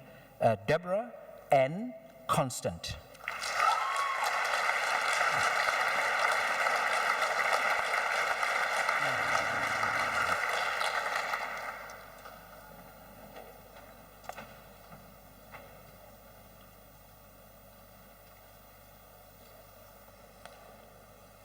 In surgery, for a thesis which examines the current state of surgical resources in South Africa, thereby allowing health system strengthening and ultimately the provision of safe and competent surgical care. Angela June Dell.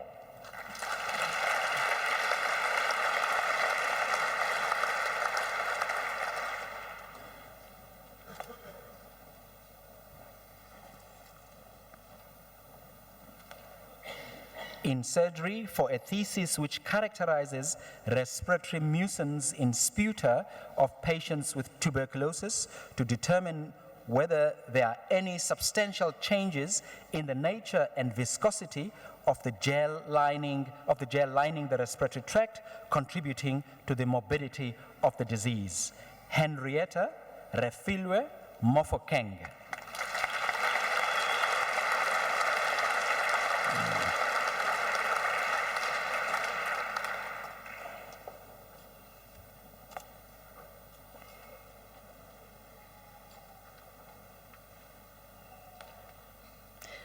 In surgery, for a thesis describing the measurement of risk-adjusted surgical outcomes in the Cape Metro West Health District, addressing which perioperative variables should be collected, how best to collect them, how to analyze these data, and the ideal quality metric in our setting. Richard Spence.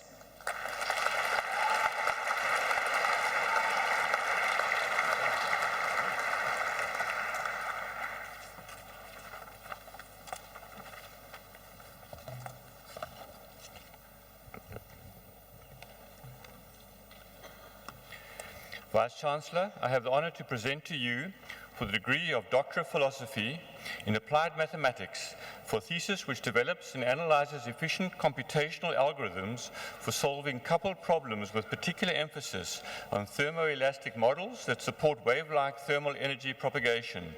Mebratu Fenta Wakeni.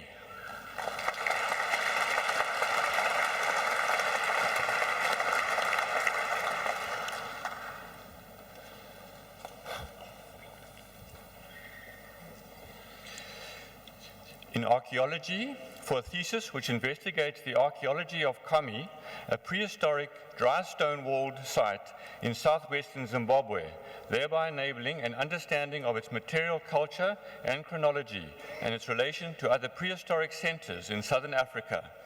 Tawanda Mukwenda.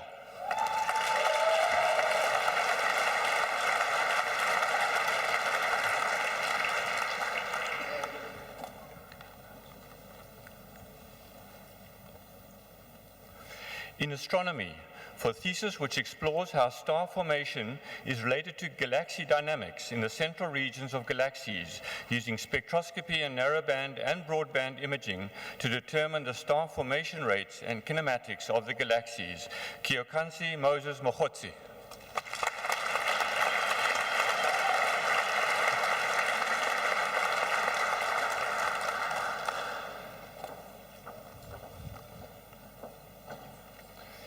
In biological sciences, for a thesis which shows how social and economic influences on natural resource managers affect management practices and the sustainability of private land conservation areas. Hayley Susan Clements.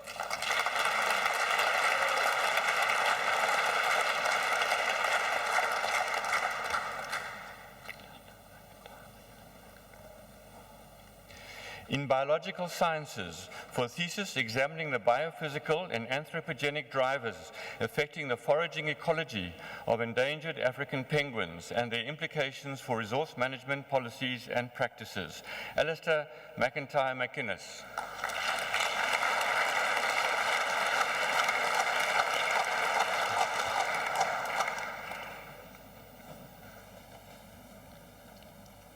In biological sciences, for a thesis which investigates processes by which biodiversity is generated and makes a major contribution to our understanding of the relative roles of random and deterministic processes in the generation of biodiversity. Gregory Lilji Mutumi.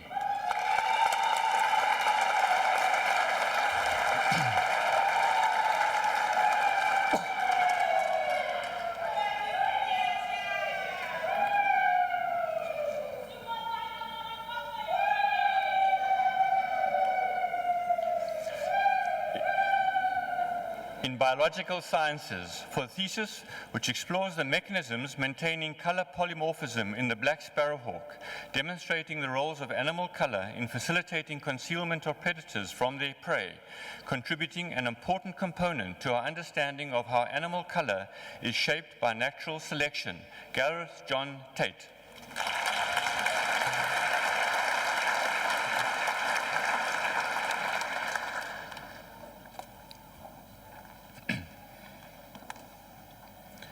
In botany, for a thesis which develops and tests a conceptual model incorporating the different floral resources used to sustain managed honeybees and highlights the importance of human-modified and natural habitats in sustaining honeybees for crop pollination.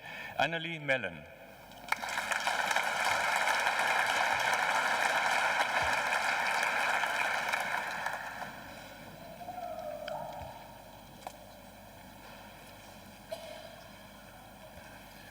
In chemistry, for a thesis which develops a methodology for the synthesis of modified amino acid building blocks for biotechnology, as well as providing a pivot for synthesis of the anti-cancer marine alkaloid, the padiformine, for medicinal chemistry evaluation. Anna Andreevits.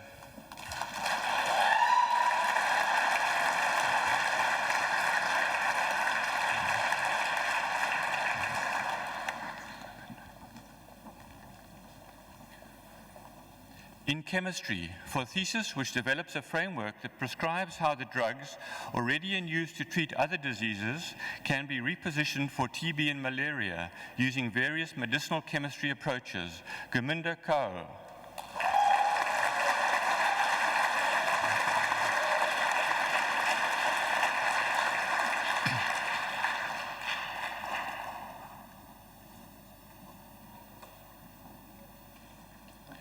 In chemistry, for a thesis which describes the beneficial effects imparted to the aqueous solubility and thermal stability of selected bioactive molecules via their chemical complexation and co-crystallization with biocompatible partner molecules. Vaughan Jean Morel.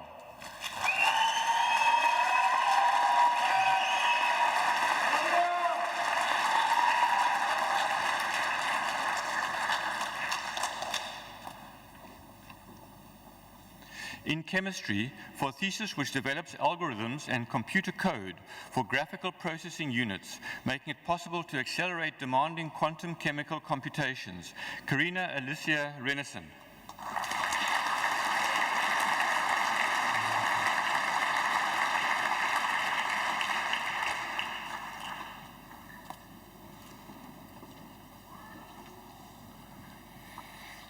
In chemistry, for a thesis which measures through the study of Trypanosoma cruzi transialidase the effects of reaction coordinate dimensionality and the level of electronic theory on the computational accuracy of enzyme reaction mechanism modeling.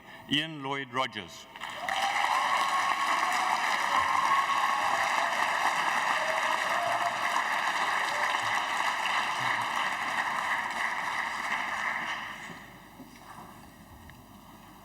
In chemistry, for thesis which develops new anti-tubercular and anti-cancer drugs from clinical central nervous system drugs through a process of rational drug remodeling that suppresses the original central nervous system effects.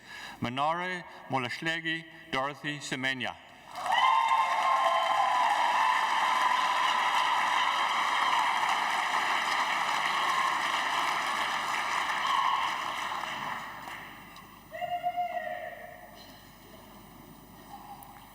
In chemistry, for a thesis which describes the design, synthesis, and use of fluorescent analogues of quinoline antimalarials to probe cellular localization of these drugs in live malaria parasites and uses proteomic methods to identify a protein binding target of these compounds. John Jeffrey Woodland.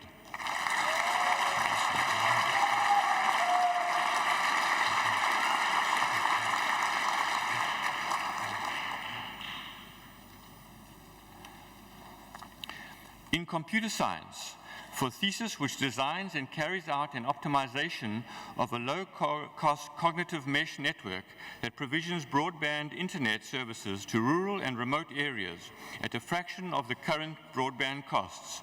Sindiso Impenyu Inleya.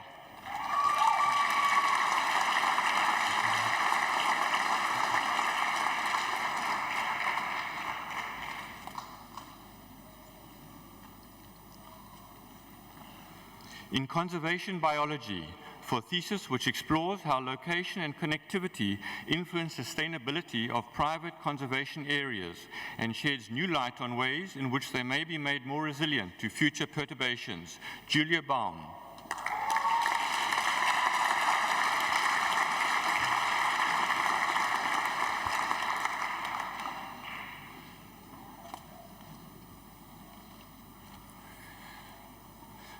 In environmental and geographical science, for a thesis which utilizes different data sources to develop an integrative framework for responsible nature-based tourism development in the protected areas within the Mount Elgon region of Kenya, whilst analyzing the impacts on the economic, environmental, and socio-cultural dimensions. Jacqueline Karithi.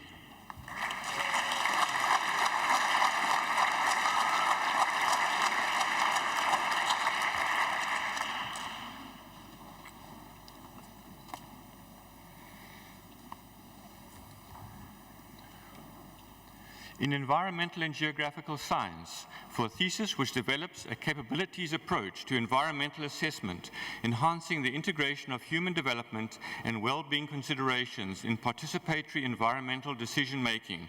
Nicholas Philip Simpson.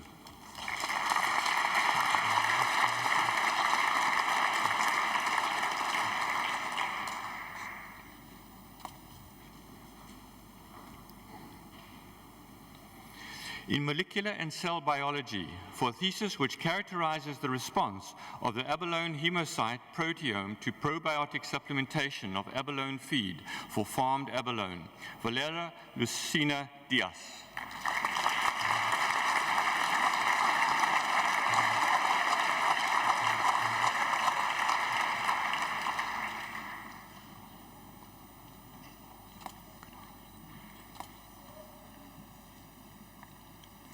In molecular and cell biology, for a thesis which investigates the role of the period 3 genotype in jet lag experienced by professional rugby players traveling across multiple time zones between South Africa, Australia and New Zealand for the Super Rugby tournament, Lovemore Kunorozva.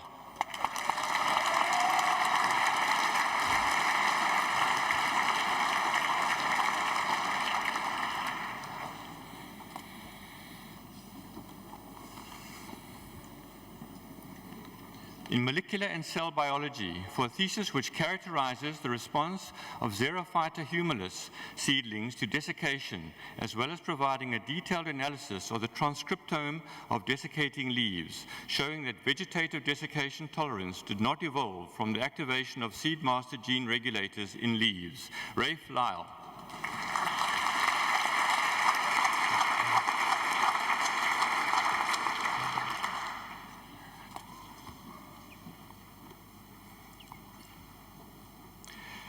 In ocean and atmosphere science, for a thesis which demonstrates the critical role of storms passing over a turbulent ocean in driving intraseasonal variability of the Southern Ocean primary production using a novel, high-resolution ocean biogeochemical modeling approach, Sarah Ann Nicholson.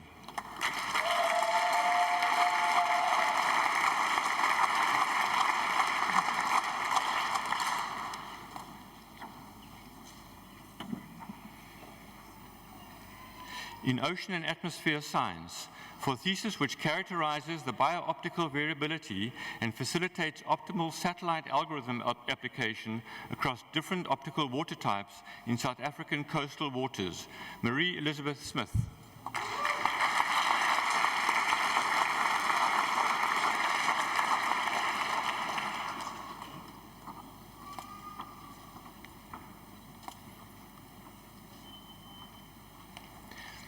In physics, for a thesis which details the development and demonstration of a new compact direction-sensitive neutron spectrometer detector for use in radiation monitoring and dosiometry at high altitudes, Angus Craig Comrie.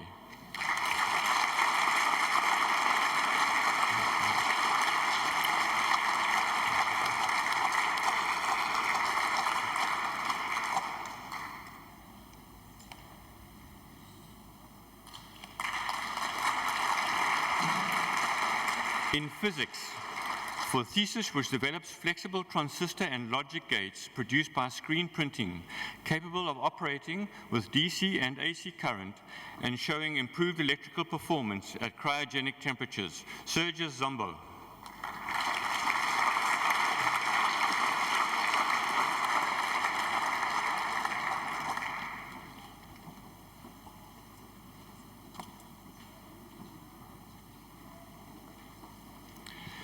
In statistics, for a thesis which develops a continuous time framework for spatial capture-recapture surveys, allowing stronger inferences about individual density, distribution, and behavior to be drawn, as well as providing a new density estimator for surveys with single-catch traps, Gregory Brett Distiller.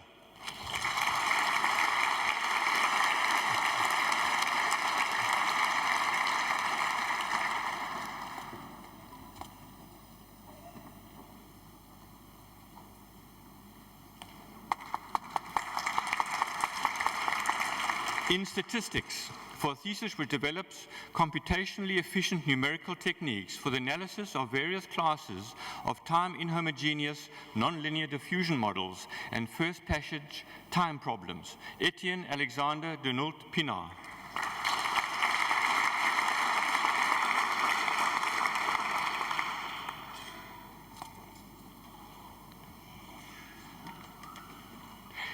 In zoology, for a thesis which uses citizen science data collected over 3 decades to explore how a long-distant migrant bird species, the barn swallow, is responding to South Africa to climate change in its breeding range in Eurasia. Mark Sebastian Berman.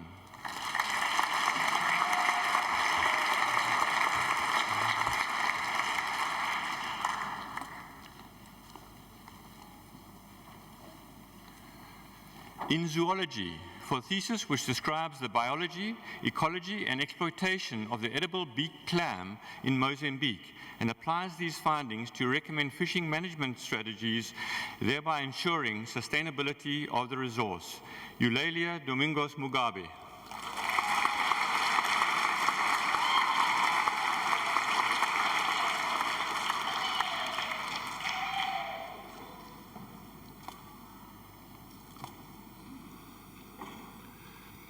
In zoology, for a thesis which improves the current understanding of the marine invertebrate group, the brittle stars of South Africa, thereby adding 28 new species and developing the first illustrated field guide to the brittle stars of South Africa, Jennifer Margaret Olbers.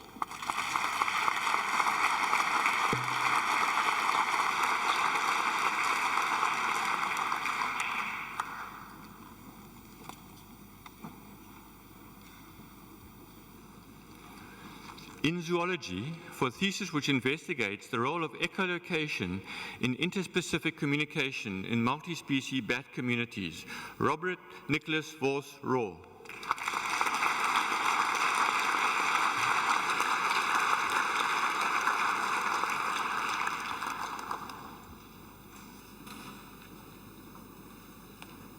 In zoology, for a thesis which describes the ecology of Namibian fairy circles and links their formation and development to the foraging activities of a subterranean termite, Kelly Ellen Patricia Vlieg.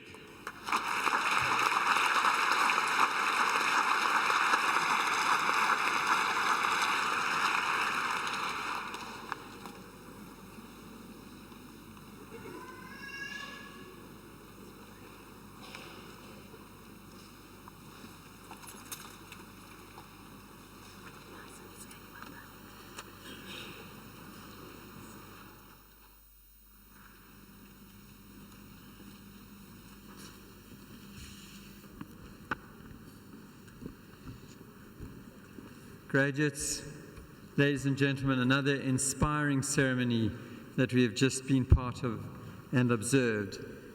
And the ceremony reflects many of the elements that are the essence of the University of Cape Town.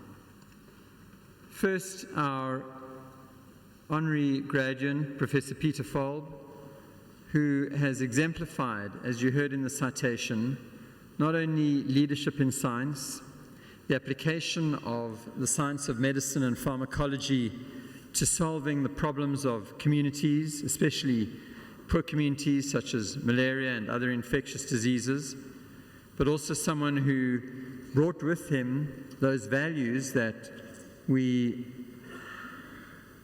find so important and we want our graduates to adopt as they leave us: commitment to social justice, commitment to promoting equality and having an impact on the world, as you heard through his role in the Virodine scandal and in the support for the Truth and Reconciliation Commission. And then we heard from our guest speaker, Nomfundo Walaza, reflecting on a 30-year period of transformation and also lack of transformation, and the experience of black students particularly and staff in the university, and the role of students, student leadership, student protest in nudging us into change and into a changing world. And I thank her again for her contribution, not only through giving this graduation address, but through the role she's played as a mediator in helping us move forward through these challenging times. We had also the very graduation itself, which represents what sets UCT apart in the higher education landscape. Namely, all of our graduates today were postgraduates, and UCT is primarily, it sets itself apart through being a research university, through having a very high proportion of graduates, of postgraduates, and a high proportion of its work coming out of the research of master's and PhD degrees. And if you looked in the program at the descriptions of those PhDs, you would have seen not only the breadth from the 3 faculties we had represented today, but also the extent to which these are applied. These are solutions to problems that the world faces. These are not esoteric questions that are simply for interest. They are, many of them, most of them, solving the problems of our world and making a difference to our world. You would also have observed through the names of our graduates the extent to which UCT positions itself as a hub for the continent. Many of our graduates, especially our doctoral graduates, coming from other African countries and from other countries further afield, and will take back their knowledge to those countries, will become academics in those universities, will lay the foundations for networks of future collaboration and research across the continent, and will help UCT fulfill its role in being an Afropolitan university, a university that is raising the level of universities and research across the continent through its networks, through being the meeting point between academics in the continent, in South Africa, and around the world. That is, in a way, what positions us as a destination of choice for researchers from everywhere, because of this role we can play as a hub of research on the continent. So it's been a graduation that really reflects what we have to offer to the world. I'm sure, graduates, that you will want to show your appreciation to the people who have helped you get to this point in your lives, because it's not just your own achievement, but your families have supported you financially and psychologically and emotionally. And so I invite you to stand up and make eye contact with your families in the audience, to wave your scrolls and shout your appreciation to them and share that celebration.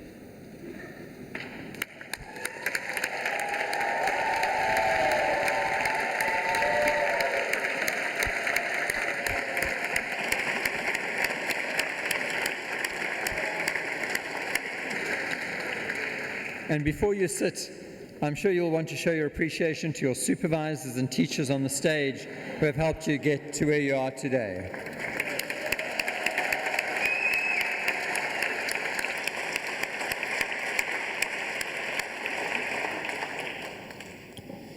And I want to express my appreciation too to the Platform Party, who represent the brains trust of the university. A university is only as good as the quality of its academics, its brains, its teachers, and its researchers. And although you may think that from the media coverage of the university this year, that it was a year of trauma and stress, and certainly it was that as well, what you would not have seen through the media is the extent to which this was one of our best years in the core business that we do of research and teaching, with more publications produced this year than in any year previously, with a high point in the citations of our research. In other words, the impact that our research has measured through the number of times that other people make reference to our work and quote our work, the number of PhDs that we are graduating this year compared to previous years, the number of new research units and institutes that have been launched at UCT. And because there were so many health science graduates and PhDs today, I'll mention just one specifically because it was announced last week, a new Wellcome Trust Center in Infectious Disease Research. The Wellcome Trust awards money and creates these centers of excellence, very few of them, only to the most excellent research teams in the world. There is only one outside of the UK, and that was the one awarded last week to the University of Cape Town, 85 million rand over the next few years.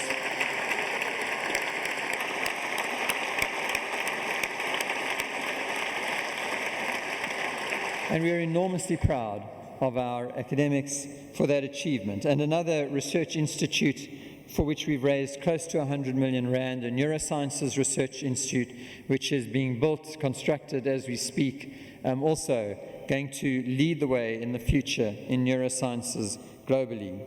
And many of our researchers have received awards, research grants. We generated more in research grants, 30% more in research grants in the last year than in the year before or in any previous year, over 1.3 billion rand in research grants. So we have had an outstanding year from an academic point of view, and this is due to the people on the stage who have, in spite of the disruptions, maintained focus, remained committed to their laboratories, to their researchers, to their students that they've been supervising, and have enabled the university to hold its head up high globally in the areas that count. And so I want to thank them once more on behalf of all of you. Well done.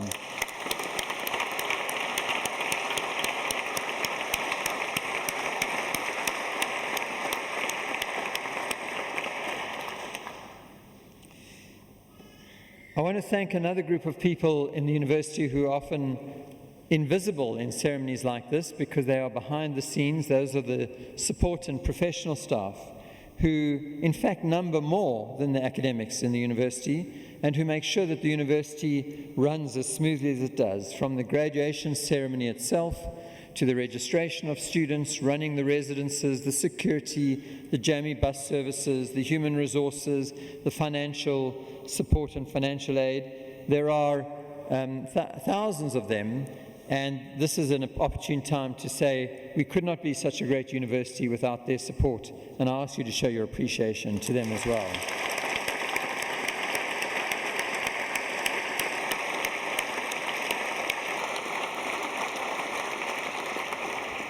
There are three individuals that I want to single out.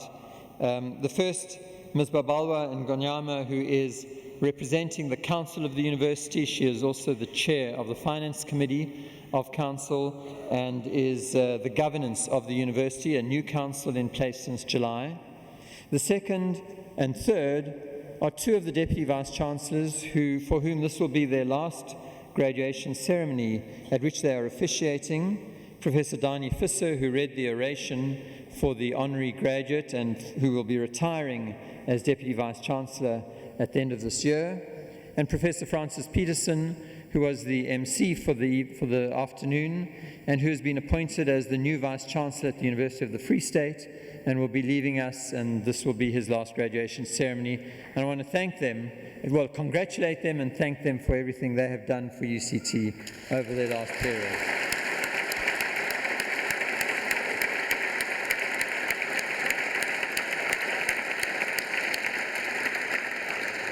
As you graduate from UCT, if you are graduating for the first time from our university, you become members of the Convocation of the university, which is a community of some 170,000 people around the world. It is an important structure because it elects the Chancellor of the university, who is currently Mrs. Grassa Michel. You elect representatives to the Council of the university, which ensures the continuity and the standards, and that the degree you have retains its value into the future. You also remain ambassadors for us throughout your lives, and you can only do that if you remain in touch with us so that we can remain in touch with you. I ask you, please, to keep the alumni website updated with your details so that we can send you the quarterly newsletters, the annual reports, and the opportunities to participate in the elections. It's really an important role that you play as you graduate from UCT. As ambassadors, you will be ambassadors not only through the knowledge that you have, but as previous speakers have said, through the values that you espouse. People will judge you as an ambassador, as a representative of the University of Cape Town on both your expertise and specialist knowledge and on those values and how you live your lives. And so it just remains for me to congratulate you once more, to wish you well in your future careers, and to invite you to celebrate with us this wonderful occasion. Congratulations.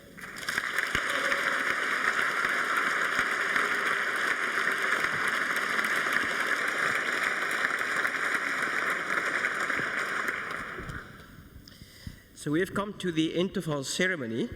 The congregation is requested to remain standing until the procession has left the hall.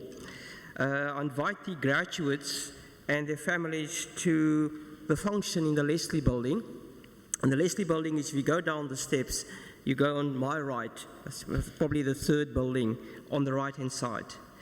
I ask the graduates to join the procession as it leaves the hall and to proceed to the bottom of the steps as far as University Avenue and not to congregate on the steps itself. I'll now ask the Vice-Chancellor to dissolve the congregation. Can we all stand?